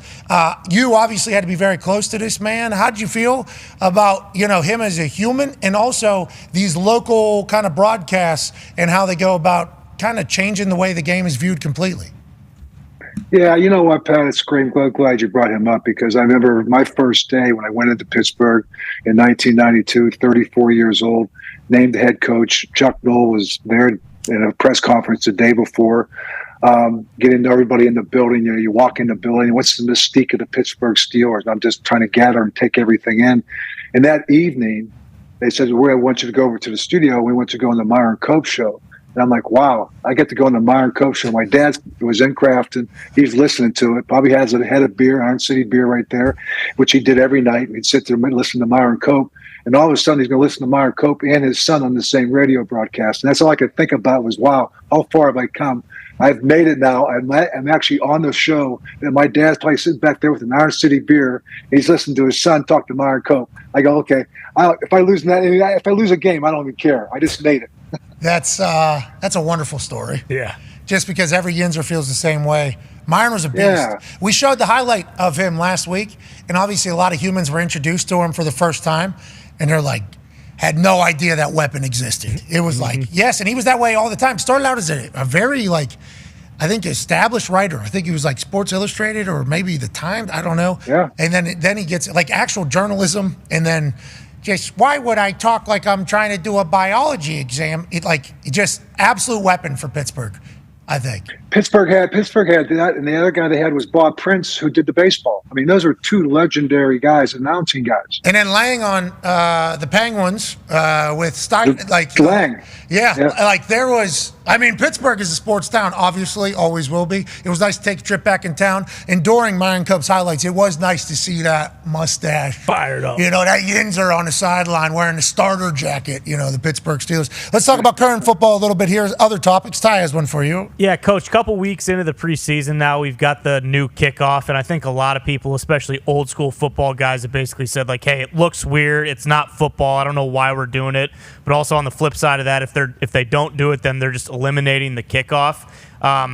As we've gotten a couple weeks of it here, what are your overall thoughts of it? And do you think the NFL is happy with how it's gone so far in this rollout?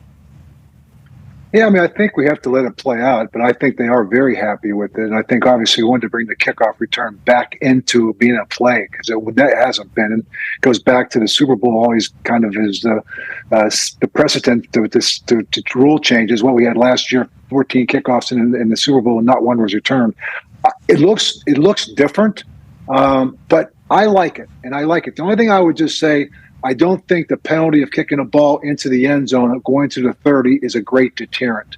I think if you moved it to the 35-yard line, if you move it to the 35-yard line, now as a team kicking off, I don't know if I want to give you a first down. I'll give you 5 yards, but I'm not sure I want to give you a first down. So I'll be interesting to see. I know if it was me right now, I mean, we're all kicking into that zone because we want to see guys cover kicks. We want to see what kind of a body of work we can gather with it. But it'll be interesting to see when the season starts, is it really worth the risk of the unknown in terms of what they may be showing to you and only giving up 5 yards. I think if they move it, which I think there's a chance I don't know if they will, but because I think they're coming together at the end of this month for one last talk about it, because I think once we get into the season, they'll stay with the rule. But I think moving it to 35 would be a great move. Okay, I didn't know we could still potentially sway some voters in this rule. I agree with you 10,000%. And that was Younghoe Koo making a tackle down there for Atlanta. Missed a couple kicks, laid the hammer, okay? There's going to be games like that. There's going to be games like that. Younghoe Koo was also an incredible onside kicker, which has seemingly been kind of taken away from this. Obviously, surprise onsides are done. That's a big-time tackle by a kicker right there. I love everything about it from Younghoe Koo. I did not know we were still voting on this, potentially changing this.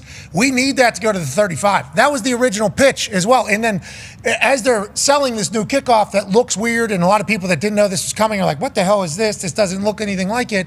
They're still going to get all the touchbacks at 30. They're still going to, and the way you worded it there is wonderful. And it's also percentages as well on scoring, starting drive start, like the percentage you will score on that entire thing. You said, I'm not going to give you a first down. I'll give you 5 yards, though, because that could happen. 35 would be a vastly different game. And that was originally the pitch from the special teams coaches. It changed last minute, I think, Coach. I think it changed last minute.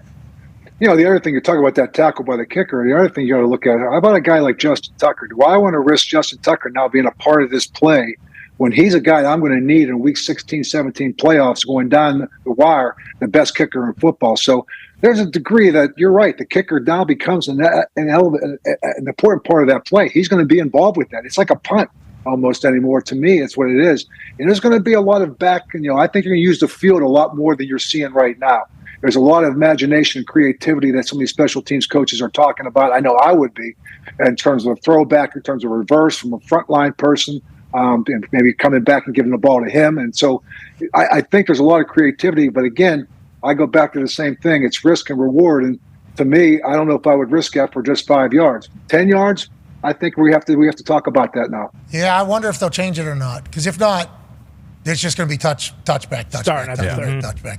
I mean, and it's supposed to be a new electrifying addition. Now it just looks different, looks weird, and it's the same outcome potentially. Well, it may take a whole year, Pat, honestly, because I think you look at the number of returns we have right now in the preseason, it's been way, way up. I mean, it's a huge number. Again, it is the preseason. I caution everything, even as we sit there and judge quarterbacks, the same thing about, it's not good. Be careful. It's a preseason. It's very simple, Coach, stop right there. Stop right there. Have you seen this play? Caleb Williams, number 1 overall pick. Gets a snap. What's he doing? Oh, he's in the pocket. He's dancing. He's getting, flip, hip, dip, shit, bucket. Wow. Greatest player of all time. Yeah. We're saying that. Greatest player. I'm very pumped. I'm very excited. But everybody that knows football. Those 4 guys rushing will be on the developmental squad. Okay. Okay. All right. I'm just saying. No, but to your point about this is preseason, like coaches right now, special teams coaches, no touchbacks here. What are we doing? Like, even if we were going to kick touchbacks all season, in preseason, at least 2 of the games, it's like, hey, we got to see who can if we have to have a cover. And with this new kickoff, the surprise onside kick is gone. And you talked about it right there. You said, I knew I would. From your documentary, I learned, which I don't think I knew, special teams coordinator, I believe, is where you started this entire thing, right? Oh, yeah. I started, and so Bill Belichick also started as a special teams coach. So we come from this. We were out of the same breed. I mean, we both were special teams coordinators, go to the special teams coaches, defensive coordinators, and then you become a head coach. So that's why, we take this stuff seriously. Well, and also 1996 Super Bowl, Dallas Cowboys, Pittsburgh Steelers, surprise onside kick. Yeah, it's no longer. Whoa. Yeah, surprise onside kick in the Super Bowl. It's like what a move! It was Norm Johnson, the Dion Figures, there he is catching it. We had it the whole time. Matter of fact, I knew that play was there, and one of the thoughts I had was, do we do it to opening kickoff? Oh. And I thought, well, if you do the opening kickoff, do you really gain any momentum? You really don't gain a possession. So I said, so we saved it, and obviously the third quarter we ran it, but that play now no longer exists in the game. Thank you for showing it. I appreciate it. Hey, Sean Payton, he opened up the second half. Yeah, I know. I was his Super Bowl. Yeah, I was there. I was there. Let's have a moment of silence for that son of a bitch. No, not that one, obviously. A moment of silence for the surprise onside kick. Yeah, please. Well, We're trying. Thank you, Coach. Appreciate that. It's a moment of silence. Thank you. Appreciate it. Coach, silence is what we're looking for. I know. This is good, Coach. You know, I was on the competition committee Coach, for we're trying 4 to have years. a fucking moment of silence for the onside. I know. But before you do so, I just want to give you a little background. Mike Holmgren tried to get rid of the onside kick, and I used to stand up every year at the league meetings and sit there and talk about that play. Mr. Rooney, I'd say, he'd go, not now, not now. He goes, not now, Coach. He goes, now. I'd stand up and I would give this talk about the fact that you have one of the greatest plays in our terms of a game. It's about strategy. It's about matchups. It's about decision making. And what greater play is there of a strategy and decision making to try an onside kick, just even to try one, and then to successfully do one that gets you back into the game. And you're going to take that away from us? Please, moment of silence. You're a great play. Cowher stood on it. Jesus. I miss you. I will always miss you. All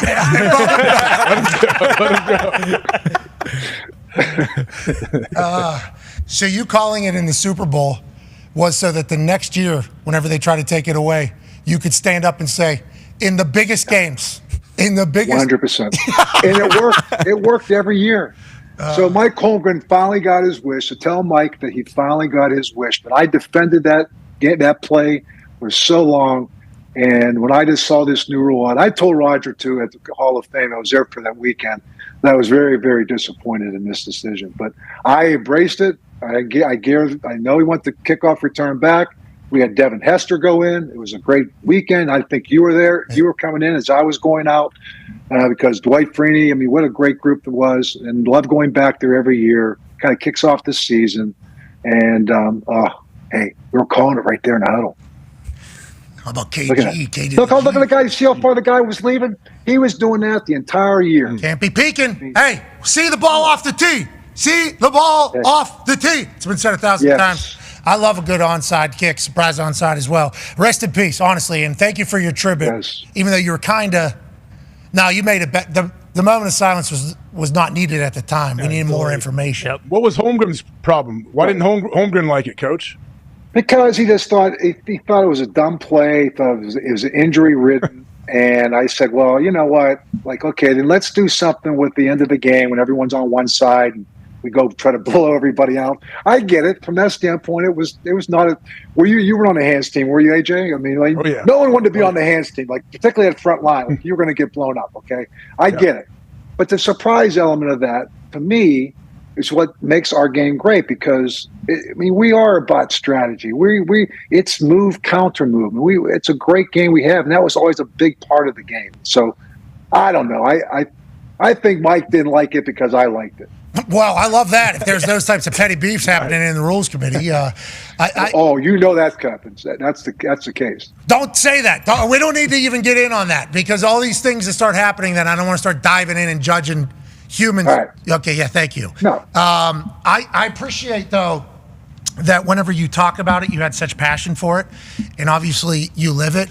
I hope it can continue to be a play because they're talking about just eliminating kickoff. You know, that's basically what they seemingly allegedly said. I know. Yeah. All right. I like it. And the more I was watching it, I think the first thing you start thinking about is, okay, if this was you catching it, what can we do? And, how far back can you move that front line? And maybe if I put a receiver on the outside and I let him come back and I start to return one way, so maybe there's a crossing there that takes place that, maybe I hand it off, maybe I don't. And so it's it's like, it's like, okay. So I like the concepts and things you could creatively do with it. Yeah. But I don't know if I would kick off. Again, I go back to the same thing. 5 yards to me is not a big deal. Agreed. And hopefully 10 yards is. Hopefully they're able to change it. We get some magic. And the surprise onside, we need to figure out how to get that back into a game somewhere. Yep. Because everything you talked about with if this is not our game, what is? It's like, how about the courage to call it too and to pull it off? The courage. Yeah, right. And like I don't want to say like the stick-to-itiveness, but normally when you call that, you're in it. Like, hey, we are going for this regardless, and it's like that's a massive piece of the game as well. Execution in a big moment. You only get one opportunity. We did some surprise onsides, and like the feeling before one of those was just like so sweet. It's like, all right, if this does not work, we are pretty fucked, and that's like a good feeling. Yes, and even the middle one, that little bunt that you do, like I always used to try to practice the bunt, like this, just bunt it and get two guys to take out that middle guy, and the kicker can just jump on it. So it's just like make sure you get it there 10 yards, just don't kick it 9, So 20. Yeah, kick it perfect. Actually, kick it 10.5 yards, have it bounce up right to you like you needed to, and then have nobody hit you either. Yep, that's what happened to me. That actually happened. In a game. You were covered on onside kick? Nobody touched me either. No, I mean, it was, because we hit a surprise right, and then we hit a surprise left. So they had hands team up both sides. Then all of a sudden, we're just sitting staring at a wide open. Yeah, here it is. This is in Houston. Bang, pow. Oh, my God. Wow. Didn't even touch me. I didn't even have to eat any, helmet, spine, nothing. It was, but as I'm running up to that ball, it's like, okay, here we go. Probably going to get a shot to the spine, probably the liver. I don't know what else is back there. And you got to make sure it doesn't go too far. And if we get it, great. If you don't, just walk off the field, though. Just walk off the field there, because obviously those. That was well done. That was well executed. Thank you. Yeah, could never do it again. Only had to do it once, though, and we move along. Yeah. Hey, Connor has a question for you, Coach. Yeah, Coach. How do you feel about the Raiders' decision to go with Gardner Minshew, and then also to the point that's been kind of hammered home today? Like, if these defenses are very vanilla, and you're going in, to a quarterback battle, and both guys are kind of doing the exact same thing on the field, playing well. What is kind of the deciding factor to go with one guy over the other if these preseason games aren't as meaningful as, the common eye might think? I think he knows what he has. Pierce knows what he has in Aiden O'Connell. And I think that going with Gardner, Gardner's got a little fire to him. He's got one of those, things you see him before a game, getting everybody fired up. So he probably has got a feel for that, and through the course of practices that he's kind of been that veteran leader that they really, really need on that side of the ball. So I understand it. Devontae Adams, I'm sure, has a good feel for that as well. But, again, it's going to be the defense. I like where they are defensively, but they're going to run the football, and I think Gardner Minshew, they trust probably more at this point. And they got two guys that he feels good about, but I don't think either one of them has been overly impressive, so you go with the veteran. Coach, thank you so much for taking all the incredible time with us today. We can anytime. And you talked about how when you went on the Myron Cope show, he was a 34-year-old. You knew your dad was going to be in the backwood in Iron City listening to it. It's like if, my dad obviously works here fishing this weekend. I think he I think maybe a little Van Dam weekend. Wow. Being family. I think there's a little Van Best ever. Yeah. Anytime you come on, obviously, he's incredibly pumped, as are all of my family and friends back in Pittsburgh. So thank you for being so gracious with your time. And I'm pumped that you have never changed. You've been a Yinzer your entire being, and we're all better because of it, pal. Oh, thank you, man. And I'll make sure I take care of JJ during the season. We bring out different pastries from local bakeries from around here in New York City, and I just want to make sure I keep everybody fueled up for our show. Okay, well, thank you for doing that. I don't know if you've seen, he's got like 2% body fat now. He's completely shredded. Yeah. I don't know if he's always been like that. I don't see him naked often. He's posting thirst traps now on Instagram. He's also in the Pittsburgh Steelers facility. Whoa! Okay. Yeah. What's that? Well, all I know is I was just with him last week at our seminar, and I know he weighs exactly the same playing weight that he did when he was playing. So all I can say is, I don't know what's going to happen this season if anything were to develop, but I know JJ is ready. I don't think he'll take that phone call, but I think he'll listen. Yeah, well, he has said that openly, that this is the last year, right? Yeah, that he will. This is the last year that I will keep my phone on if anybody needs me in a perfect situation. He said publicly. It's like, oh, JJ, trying to get a little courted. Oh, interesting. Indianapolis. He's in the perfect situation right now. He's with us at CBS right there on the desk, so he's good. Hey, you guys are a great show, and I think JJ's fit in well. You guys changed the set, though, right? It's a different set this upcoming season? Yeah, Matt Ryan is in, JJ, myself, Nate, and JB. Yep. How's Matt Ryan? Is he good? He came here to Indianapolis. It did not work out, but I've heard great things about him. I've heard great things about him. Matty Ice has been great. He's been fantastic. He was in the Super Bowl that the Belichick's come back, the 17-point thing, that whole thing. So he was 25 points, Coach. 25 points. Jesus, Coach. Is that when it's 25? Okay. 25. Hey, let's have a moment of silence. Let's have a moment of silence for that. All right, ladies and gentlemen, Coach Bill Cowher, we appreciate you. Hall of Famer, legend. What a human. 17, come on. Man, he does love that surprise onside kick, doesn't he? Oh, yeah. Man, he is passionate. I love his passion. Let's have a moment of silence. Okay, yeah. But talk through the whole thing, saying a prayer for the onside kick. And he said, "Thank you. We were a moment of silence. We miss you. Yeah. We will remember We will you. forever you. Yeah, we will forever." The eulogy. That was awesome. All right, let's cover some stuff happening around the NFL that we haven't chit-chatted about yet. Jameis is obviously back giving more speeches. Foxy, please roll that wonderful goodness that Jameis Winston can deliver and nobody else can. Tell yourself this. You deserve it. I do. You deserve it. I'm a pro future. You done paid so many dues. Hey, but never lose your cool. That's all I got. My little cousin ain't coming, but you deserve it. You deserve it, all right? Every day you go out there, lay it on the line. Let me tell y'all something. I don't care if you're here tomorrow. I don't care if you're here next week. We need to get a W in the house. We need to get a W. The last thing you put on film is a W. Think about that. That's the mentality that you gotta have. We go out here and win. I guarantee you're gonna find a home. You hear me? But today is all we got. Today we all we got. So go out there and lay it on the line for your brother. All right, bring it up. No inflection? Yeah, I love it. And start with us and finish with us. Us on three. 1, 2, 3. Us. Hell yeah, James. Woo! Woo! Listen, I'm looking around. There's a lot of sorry motherfuckers around here. Okay, a lot of you are going to end up getting cut. All right? I don't know if you're going to hear about it tonight. But we win. I love Jameis. As a smaller circle. Fun fact. A little worried. Go ahead, Tom. Browns are now 0-2 after Jameis' first two preseason Okay, speeches. that's not what it is. No. That's not what it is. It's not his speeches that are what. How about in the first quarter? Check the first quarter. Maybe first drive. Let me check the box. They get out to hot starts. They got to get out to a hot Hots start. are fast flying out the gate. They were down 10-7 first quarter. But what about the first drive? Let me look. 7-0 ever. How'd they look, though? The boys look fresh? Juiced. They look zeked up. They gave up a touchdown first drive. Shit. That was the defense. The offense looks like the offense scored touchdown first drive. That's what we're looking for. DTR was quarterback. Okay. Where was Jameis motivated him? I don't think Jameis played. No, he didn't Why play. would he? That's why he was giving a full. You got. Yeah. That's all you got today. I appreciate him stopping my program. Absolutely. He's the best. I don't know if you heard. Speaking of programs, Ohio State is one that is either boom or bust this year. Yeah. It's either we win a national championship or everything's Yep. over. AJ, do you agree? What about? Did that just all of a sudden happen? Did someone just declare that? I'm recently? setting up for the next subject that we are going to be speaking of. Come on, but I think that people need to know the current state of Ohio State so that we can talk about the past of Ohio State. In Ohio, they're used to winning. These Buckeyes, okay, we win games. That's right. These Buckeyes, we've had good teams, good outfits, good programs. Win natties.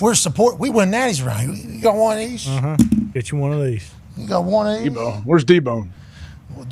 Coach Dutch Danger, you mean? Yeah, well, and D-Bone. D-Bone doesn't have shit. But you got one of these. They've had a lot of great football players there. And this year, it seems like all of the Ohio folk that I have encountered are expecting a national championship, or we're expecting a new program starting next year. Now, that's just the people that I've talked to, AJ not being one of them. I'm not saying anybody associated with said program. But if I happen upon a few Ohio folk, the first thing I say is, OH. They go, I-O.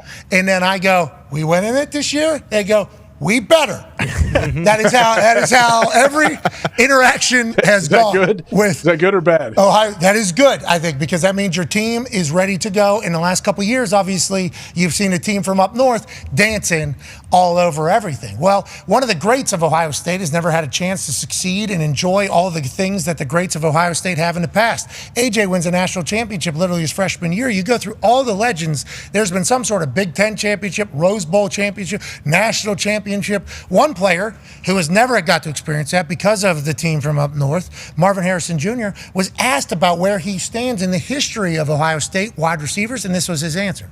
I saw a graphic like a couple of days ago that was talking about like the top wide receivers that were either at Ohio State. Are you in that list? Would you put yourself top 5? I think I'm the best. I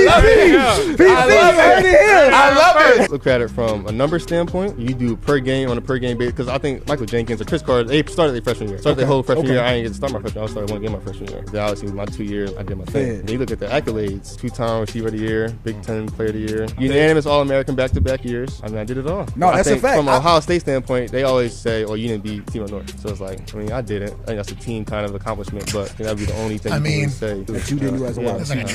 That's why I think I'm the best. From an accolade and statistical standpoint, obviously talent-wise, we have some great Chris Carter Hall of Fame. I can never discredit him. Okay, there has been some great wide receivers through Ohio State Buckeye, and shout out to Zaire Franklin and the Trenches Show. They recorded that after a joint practice. So we've seen some videos of joint practices. Obviously, Marvin Harrison Jr. is a part of the Colts family, but Zaire has that interview, and they gas him up too, which I respect and appreciate. Let's have a good convo. How do you feel about that? They put him in an awkward spot, obviously, and Marvin Harrison could have gone any different direction. But I think what we're seeing is this dude is going to be generational. I think if you learn from his work habits and see what he was able to accomplish and his pedigree, and then the shit that's coming out of Arizona right now with what he's doing, just naturally looking like he's a 10-year vet in this entire thing because he is like a 21-year vet with his dad seemingly teaching him everything along the way. What are your thoughts on that, Chatter, that conversation, and how do you think Marvin Harrison Jr. is going to do as a rookie with the Cardinals? I think he answered it perfectly. I think any of the receivers that he was talking about, Chris Carter, Michael Jenkins, I mean, Joey Galloway, there's a ton of them. You go down the list, they all can say that. No, I'm the best one. But in my era, what you need from wide receivers. Yeah, your wide receiver, they all better. Your number 3 receiver should think he's the greatest of all time to have come through there and still be a good teammate. But no, I think Marvin, as far as his success in the NFL, if he can stay healthy, let's just say Marvin just had the physical freak abilities he has, how fast he is, how big he is, how he runs routes, how he catches the ball. But he was just a turd off the field and didn't work. He'd still be a stud. He would still be unbelievable. But I think we hear the complete opposite, that this guy is all he does is work. He's such a team guy, and he does all of those little things on and off the field. That's what makes you think, yeah, this guy can absolutely, like you had Larry Fitzgerald there for a long time, and then bam, here comes Marv. All right, well, good luck out there, Marv. We're all proud of you. Hell yeah, Marv. Get him, Marv. I can't wait to watch. Yeah. Just catches everything. Kyler Kyler back. Another He's year. so smooth. With his routes are just so smooth, and he's never rushed. That's what I like. Yeah, never seems to be in a hurry, but gets there fast. Which is certainly an interesting dynamic for a rookie wide receiver where there's been more of those, over the past couple of years. Not as many as it feels like because there's so many home run young wide receivers. Yep. But there's going to be a lot of misses in every single draft. But it feels like the reason why he's number 4 overall, right? Number 4 overall pick is because he's a guy that didn't have to run a 40. Nope. He didn't do any of the song and dance. No, he wasn't screwing around. Didn't win Big Ten, didn't beat Michigan. Wasn't a national championship. I'm not doing any of this shit. So, does it matter if you fall in the draft? Nah, whatever. Wherever we go, we're going to play. My dad was in Indianapolis. Nobody really knew at the time. You can do whatever you need to do. And he's a top 5 pick without doing any of that. Think about the amount of respect they have for what he's going to do on a football field for that entire process to be the way it is. It's like everybody seemingly knows that this dude's a guy. Well, and like you guys have talked about all the time, like the bloodline of the NFL. Like this guy, you mentioned Marvin Harrison, like how much success the kids of these elite pros have already had in the NFL at all positions is one thing to say. Speaking of elite guys, Stephon Gilmore has signed and found a new home. Ladies and gentlemen, congrats to the Minnesota Vikings. Yeah. Woo! For the Minnesota Vikings, obviously. J.J. McCarthy out for the year with a surgery on his knee, an arthroscopic surgery, allegedly, a scope surgery that ended up in an entire year being taken away here to start his career. We can't wait to see what he does whenever he gets back. It'll be Sam Darnold's team with Kevin O'Connell on the offense. And on the defensive side with Brian Flores as D coordinator, they will add Stephon Gilmore to the mix. He was with the Colts. Then he was with the Cowboys. Then he was a free agent. Nobody understood why he was a free agent. Now he's a Minnesota Viking. What do you think this means for the Vikings and Stephon Gilmore, AJ? Well, think about it. You're pairing him up with Harrison Smith there in the back end, that secondary with the Vikings. You talk about like the knowledge that these dudes have and how many plays they've made in the league. That's going to be huge for, I think, everyone else on that defense. But, yeah, it was just a matter of time before Gilmore signed. So I think this is great for Minnesota. He's like a hired gun now. Go in there and shut one side of the field down and keep moving. Yeah, and shout out to Chris Bauer and the Colts. Just let him go because he said he saw right on the wall for what was going to happen with the team. Yeah. Well, he was already there. He didn't want to come back to Indiana. That's kind of what happened. That's literally what happened. He had time left. Oh, yeah. Just, we understood. Really? Didn't want to Played well. Played well for you guys. It's kind of a vote of confidence from the Vikings front office and the Sam Darnold team, right? Spending money? Yeah. Yeah, saying, hey, getting we're after it. Giants need a corner. We didn't go get him. Hey, how do you feel about Danny Dimes and A couple they want back, just a couple. But other than that, he was efficient. what about just the whole situation around Daniel Jones? That whole I hope it comes out hot for him. I hope it comes out hot. I hope it comes out first quarter, just guns blazing. Oh, that's what he did in the first quarter of the preseason game. Doesn't matter. It's preseason. It is preseason where every coach we've talked to has basically said, like, the defense is showing you nothing. I mean, it is the most bland defense of all time. He's throwing pick six backed up. Now, he's been getting some live action, though, which is obviously what Coach Daboll mentioned. We will wrap up here on ESPN. We will continue on ESPN Plus, YouTube. And that's it, because TikTok kicked us off. We'll see you tomorrow. Raw tonight. I think he got it. Oh, he got it. For sure. TikTok kicked us off because Jack Carr saved the world in a video. Yeah, I bet they would be I pissed thought about that was like, how long? Until Friday. So when we're in Dublin, Yep. And then Crank and Guinness, you'll probably get kicked off again. which is going to happen. But we'll just use glasses, and that's not actual Guinness. Anything you see us Chocolate drink milk. on Friday is not anything that you think it is. No alcohol. And we will talk as if it is something that you think it is, because we're all in this thing together. It is not, CBD is what is potentially in stage is doing this. And whenever you see us on Friday, that is not a delicious pint of Guinness. No, absolutely. It would never. Yeah, that's all. No, it's coffee. From it'll be a frosted coffee. Tall, frosted black coffee. And the reason why we're drinking is because of how tired we are, because we travel, wherever. Jet lag. Yeah, jet lag. And they're gonna be pouring that coffee. That's how they do it over there. Yeah. The coffee kegs, yeah. Cold brew. I've seen that. I've seen it too. At the Bucks, I believe they have it. Yeah. Nitro cold brew. Yeah, it's a couple of the Bucks. They're not all the Bucks. No, not all of them. Just the elite And bunch. they run out by like 10:30. What's that all about? Hey, they got a keg back there at a Nitro. Well, then somebody's got to go do the whoopity wham. Yeah. Put more beans in there. Yeah. Anyways, what you see us drinking on Friday is not what it appears to be. It is vastly different. But boy, we are going to be there. Those things are going to go down so smooth. If we get loosey-goosey. I'm a little bit worried, honestly, because we have all flipped into the same mindset. It's kind of the point, This right? is a celebration of the end of the offseason. Bingo. When in Rome. It tastes better over there too. I'll tell you what. It really does. Oh, no. Yes, it does. We're there to work. We're there to work. Remember, boys. Amen. That's right. And celebrate. get pretty fucking boozed up, too. No. Not actual. No. Yeah, after the show. Yeah. After the show. After the show. Friday should be a real doozy, is what we're saying. Oh, dude. And we'll be, that's going to be a time. Where we are going to be positioned in this bar is right in the middle of the action, boss. Are we by the window by chance? I mean, there is actually. Going to be ripping cigs the whole time. Yeah. Irish cigarettes. Yeah, Yeah. those are different over there. Those too. are healthy. Yeah, those are healthy. I don't know what they are. I'll be looking for some Colorado cigarettes in Ireland. Sure. Absolutely. If California, green Michigan, country. Arizona, Illinois, Massachusetts. Ohio, Massachusetts, New Hampshire. Oregon, Washington, Montana. Montana's got great cigarettes. Nobody would know, because I don't think anybody's like saying, yeah, I want to go get CBD in Montana. Great. Went to a nice little house. Beautiful little setup. Hey, welcome. You need anything? Everything's available. It's like, wow, that's very rare at these particular stores, because they got a show front, and then it's like, we're out. Got to go through the iPad there, walking around, showing me the place. It was really nice. Anyways, can't wait to see what they got in Ireland. Yeah. Can't wait to see what they got in Ireland. Not taking it. I've seen too many locked up abroad. Sure. Yeah. No chance. Anytime there's a real operation happening, you got to watch it. Be careful. Yeah. Coming back into Indiana, can't do it. Nope. Because it's, they shut down here. Every state around Indiana. Yeah. People just fleeing Indiana to spend Not money. even medical? No. To spend money other places. Just spend your money other places. Yep. Matter of time, right?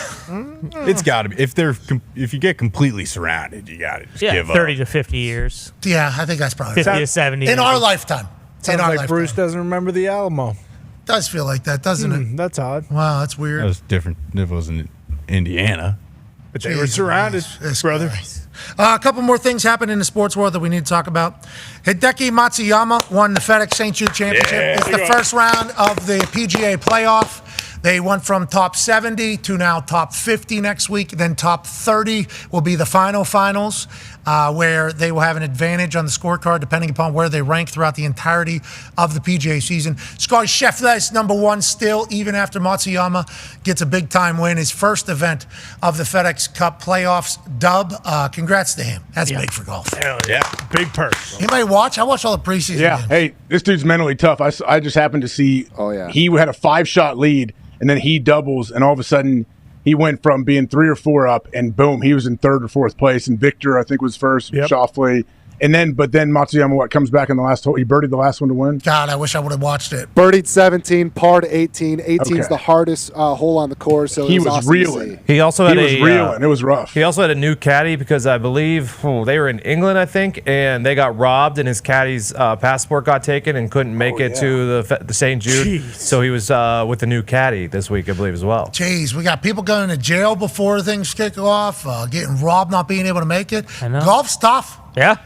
Hey, golf's not an easy sport. Right. Also, Liv had a big showdown, right? Brooks Koepka, John Rahm had a playoff, 1 hole.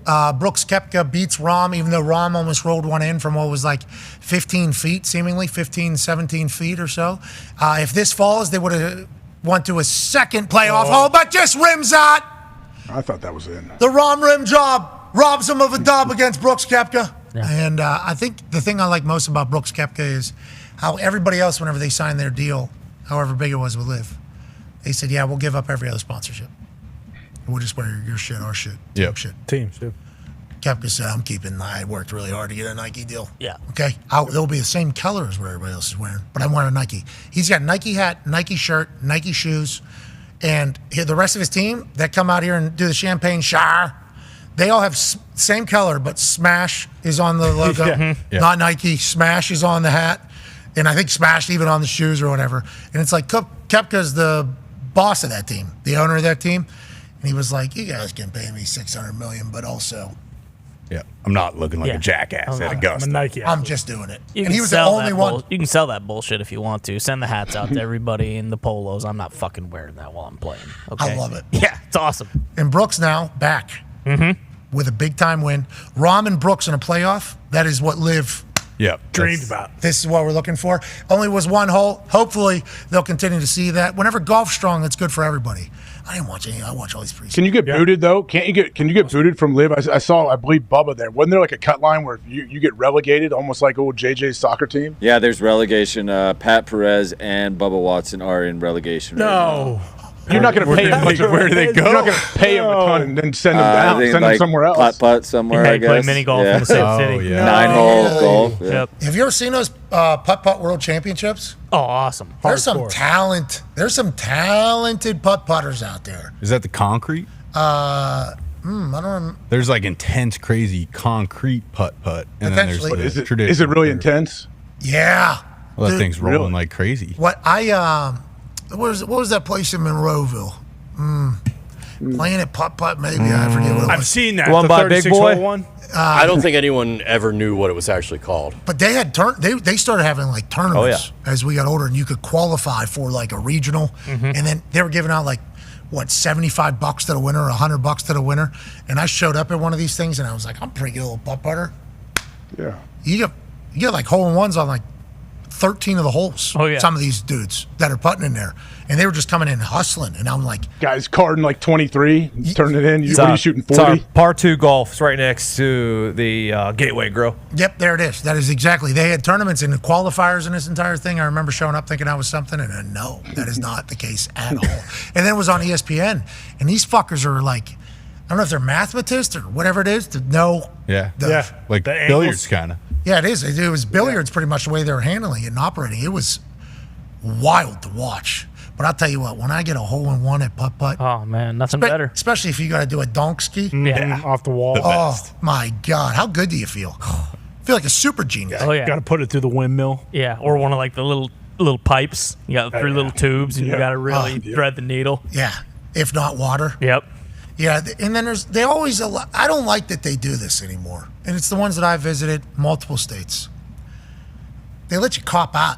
There's a cop out option. Oh, yeah. I don't like that that's even an You option. mean like a layup? You mean like a layup? Bingo. Yeah. Playing safe. Yeah. Yeah, I don't- Shouldn't be an option. You're right. You should have to like go hit it over the bridge. If it falls in the water, you got to go home. Yeah. This is putt-putt. What are we talking about? Yeah. So that's the separator, though. Yeah, but also let's learn, like, having to execute. Well, that's why on 18, if you see your ball going in like a hole in one, you grab that sucker because you know you're going back for another round. Yeah, bingo. 18, it doesn't to the tube. Usually suck it back to the clubhouse. All the time. And you go, good job, hole in one, and get the fuck out. All right. Jeez, I was trying to steal a couple holes out of you. Yeah. I love putt-putt. Great game. I remember I used to go growing up, but then whenever I went as a quasi adult, maybe I got done in like 7 minutes. Like, this is it. Okay. Yeah. My wife loves putt-putt. Loves the putt-putt. It's so hot. There's so many things, especially on the days in which you're able to go play putt-putt, what you have to deal with. A lot of humans going to be there probably. Yep. Not a lot of space, because it's like hole to hole to hole. Yep. And it's very, very hot. But when we go, like, wife loves putt-putt. We will really battle and get after it, but it's over so quick. It is very, like if there's not a bunch of lines, like you're through pretty fast. I don't remember it being like that whenever I was growing up. They just opened up a place in Vegas. It's like a 2-story one that like, I think, you just pay for 2 hours or whatever. And they must have, like over 200 holes or whatever. Cause I think you just go until your time runs What was that place in Pittsburgh that was across the street from the hotel? God what was it? damn. It was like a bar, lounge, putt-putt place. The Puttery Strip. The Puttery? The Puttery, right? Yeah. That was awesome. Very cool. Didn't do it. No. Just it saw it. Cool. Saw it through the window. They had like 36 in there, different like themes for each course. Tiger Woods has a bunch of those. Actually, Yeah. one's in Indianapolis. Yes, there's a place in Indiana. I was just going to say Yeah. it's 36 holes and Yep. it is fucking nuts. Really? Yes, actually 36. Yeah, Yeah, I that's think it. it's birdies. Yeah. Yep. Where's it Like at? laser, I is it think laser lights and all Noblesville. that stuff? Like Noblesville, bowling yeah. alleys? Do they do that? I would assume. What the Cosmic? Is it nighttime? cosmic? Yeah. I mean, it's Yeah, like it's kind of everything. It's all outside. I don't know if there's any cosmic stuff, but I think they do have lights so you can play at night. But it is 36 wild holes. Man, I did enjoy the shit out of going bowling. When they introduced cosmic bowling to the world, that was certainly a move. So fun. Certainly a move. That had to be the most fights I've ever seen in my life is the parking lot of the cosmic bowling place. I was just signing up for it. All right. Like going to a high school hockey game. We go watch Phil play hockey. Guaranteed. Oh. Just guarantee of something happening outside the parking lot. Cosmic bowling, another one of those spots. Putt-putt alwa's pretty jovial. Yeah, it is. Yeah. It's Isn't a it? good time, yeah. Yeah, putt-putt was all A lot of little this- kids. A lot of little kids around, so getting in a full brawl with the other high school might be a little weird. Not as much booze. Yeah, I guess. Those were good times back in the day. Kennywood's still for sale. Anybody buying it? Yeah, they don't. I bet they have a putt-putt thing on the outskirts. No one's buying Maybe we add one, AJ. Investors? Possibly you. How about it? There's another thing in Pittsburgh up for sale, I'm learning. Giant Eagle. Is it Giant Eagle that's selling their... So they're selling GetGo, yeah. Their gas station convenience store chain. Ooh. Oh, nice. You could really get a Pittsburgh haul here if you're Mark Cuban. That's got to be a lot of money. You get Kennywood, Sandcastle, and Giant Eagle's convenience stores. I mean, Mark Cuban could just buy... Hold on, Mark. Because I think Hank J. Heinz's plant, they have other plants, obviously. It's not just Pittsburgh. There's numerous places that create Heinz ketchup. So it's like, if you were to buy, you potentially own Corner of the market. Pittsburgh.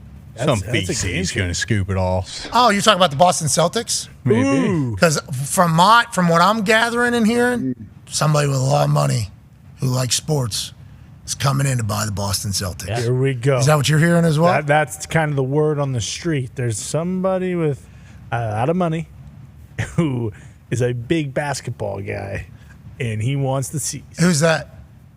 I'm not revealing my sources. Well, it's not your sources. I think you read a tweet from somebody who potentially had sources. Oh, we're talking about Jeff Bezos? Yeah.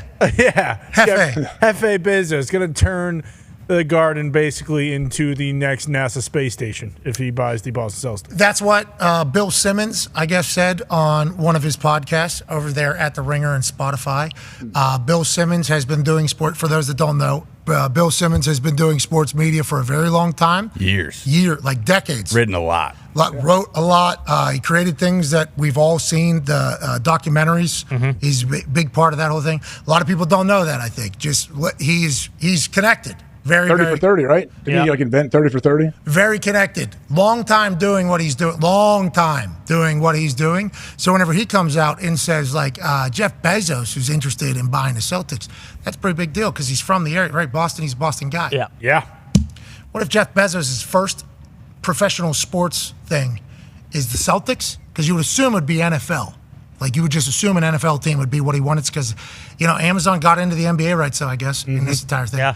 But it's like, that's very fast because he could buy anything. Literally anything he wanted. And maybe it's the Celtics, is what Bill Simmons is reporting. Is there like an estimate of what the price would be? Zito says, just reading the article in the back there, $6 billion. $6 billion. That'd be more that's than not, an NFL team. Yeah, because it's only 36% stake. Yeah. It's like Cowboys status. Oh, you don't get a majority stake? Yeah, Or no, Cowboys that would be are probably 10.4. They're the most valued professional sports thing. Unless that's a new valuation, that would be sweet. But that seems crazy for basketball. That must account for relocation costs because I read the first thing he's going to do is fucking move him out of Boston. Oh, yeah, he said, get me out of the city. Yeah, build an arena in Arkansas, move him down there. Oh, really? Arkansas Seas. Why? Yeah. I don't know. Have John Daly coach. The Washington, D.C. Celtics, maybe. Oh, you think? Not the Wizards. So Forbes had Celtics at $4.7 billion value last year. So 6 would potentially be the number to, especially if they would have to price in whatever, I don't know. After the Garden's got to be part of that, right? The Garden has to be. Yeah, I don't know. Yeah, and they just did this massive thing with the Garden. They put these 2 towers on top of them, like shopping malls, apartments, this whole thing. Yeah, so. Do they own the Garden? Yeah. Cool. City doesn't own it. I mean, I didn't really understand his question. He just said, do they own the Garden? Yeah, do the Celtics own the Garden? Celtics own the Celtics. Yeah, for own it to be the Garden. that, it'd be worth that much money. It has to be part of it, right? Nah, they rent. They don't own it. They don't own it. Yeah, I was going to say TD Garden. That'd be wild for them to own, especially with the Bruins playing in there as well. Yeah. And concerts, right, all year round. Oh, a bunch. Yeah. So the city probably owns said arena, if we had to guess. It's a company called Delaware North, and that is owns the Bruins. Yeah, Jeremy Jacobs is the Bruins. Actually, the Bruins own TD Garden. Fucking right. Gotcha. Hockey. Love that. Love that for the state. Original six, bitch. Love that. All right, we're going to get the hell out of here. I got to get to Monday Night Raw. Last one here for a while. Yeah. I'm very bummed out about that. Where is it? Fort Lauderdale. Way down there. Oh, quick flight. Lottie Dottie. Or Sunrise. Wait, it's in Sunrise, I think. Yeah. Flying to Lottie, if that makes sense. Got some of the Panthers Beautiful. boys. Beautiful down. Should be beautiful. Should be incredibly hot, I assume. But yeah, last one for a while. Bummed out. Very bummed out. Now, it means college football is literally right around the corner and football's happening and everything like that, which I'm definitely excited for. But this morning, it really kind of hit me. It was like, oh, this is the last time. For a while. I obviously have loved my time with the WWE, all the way back to whenever I was working with NXT doing their pre-shows, to the content innovation lab that was down in Orlando, Florida, all the way through, whatever, all of it. I love everything that I've gotten to do with the WWE. Feels like it's where I'm supposed to be.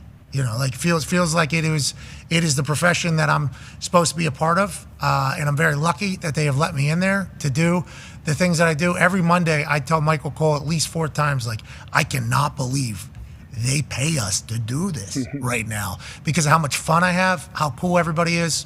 And Michael Cole, obviously, greatest of all time. So I'm going to try to bask in all that this evening, enjoy the hell out of myself. Yeah. I'm going to try to enjoy the hell out of myself as usual. And that means one thing and one thing alone. College football, college game day is literally just this week, 5 days away. Wow. Fucking right. Which I'm pumped up about. But I am very, very, very bummed out about the WWE because I wouldn't survive as a human.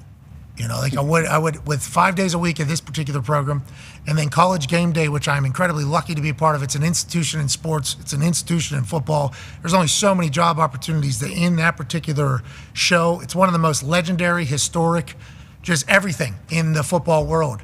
So getting to do that, awesome. But then the same exact thing can be said about the WWE in the role that I'm in, about how many seats there are, how many opportunities there is.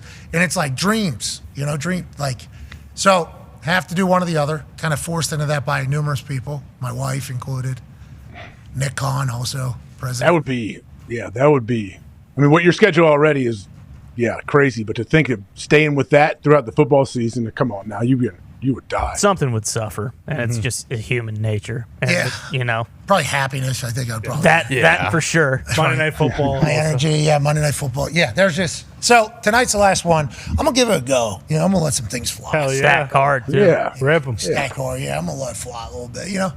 What are some things I've been wanting to say but haven't said? What am I thinking? We shall see, shall we? Oh yeah, hell yeah. I might get a little emotional out there as I say goodbye to everybody. Because you never know. You have no idea what the future looks like. Obviously, everybody's conversation is going to be back, but it's like, okay, who else is going to? Everything changes. Yeah, everything changes so rapidly and quick. It's cool stuff. I'm lucky to do it. All right, boys, great work in the back tomorrow. We can't wait to hammer away at all the storylines that are developing, have happened, and chit-chat with people that we absolutely love. Tomorrow's stacked card on this. Oh, yeah. Should be fun. Boys, great work over at the Talks table. Hey, you too. Appreciate you. You too. Bruce, Brian from Hammer, Dahn. Good work today, pal. Bruce. Luke Johnson's doing just fine. Yeah, Live great. from Hammer, Dahn. Good work, pal. Thank you, lad. I appreciate it. What were those dooming stats again about these rookie quarterbacks? The dooming stats were 36% win percentage since 2013 and 2-18 run on the last 20 games, week 1 to 3 games. With that being said, Jane Daniels just got named the official starter for the Commanders. Congratulations, Jane. Yeah. Saw some real promise. He's been spinning it a little bit. Has good composure. Seems like a professional. Everybody likes him. Brandon Ayuk, at one point, was potentially trying to leave the Niners to go play football with him. That has to be a good sign. New ownership, trying to turn over a new leaf and make things happen. Throwing strikes, Jaden Daniels, official starter for the Washington Commanders. Commanders caught up in a little bit of a PR situation with a punter from The Ohio State who had a workout with the Commanders. Filmed it all and then made a video because he's a content creator. I've seen him do DoorDash and Uber. I've seen him work out. I've seen him punt. I've seen his drop. I've seen a lot of his content. And he made a video about a day in the life of a punter or kicker that works out for a team. And they asked him to take it down from the internet. He did not. And then he screenshotted the message from his agents, I think, telling him like, hey, Commanders Legal has said, can you please take this down? Wild scene. Commanders definitely don't want to be caught up in this as they're trying to become, the next iteration of the Washington Commanders. With that being said, I don't think, most people and companies are A-okay with people just filming people from like a corner, like candid camera. Yeah. In their building, without asking for, if you didn't, I don't know if that's the case. And then just editing it and then just putting it out, letting it fly, especially NFL teams. I guess another NFL team didn't mind that it happened. I assume this could be easily figured out, though. Let's go ahead and figure this whole thing out. But also, when you film people and then put them in videos, normally... I hope he said something. Beforehand. So I don't know the entirety of it. I'm a fan of Dude. I like Dude.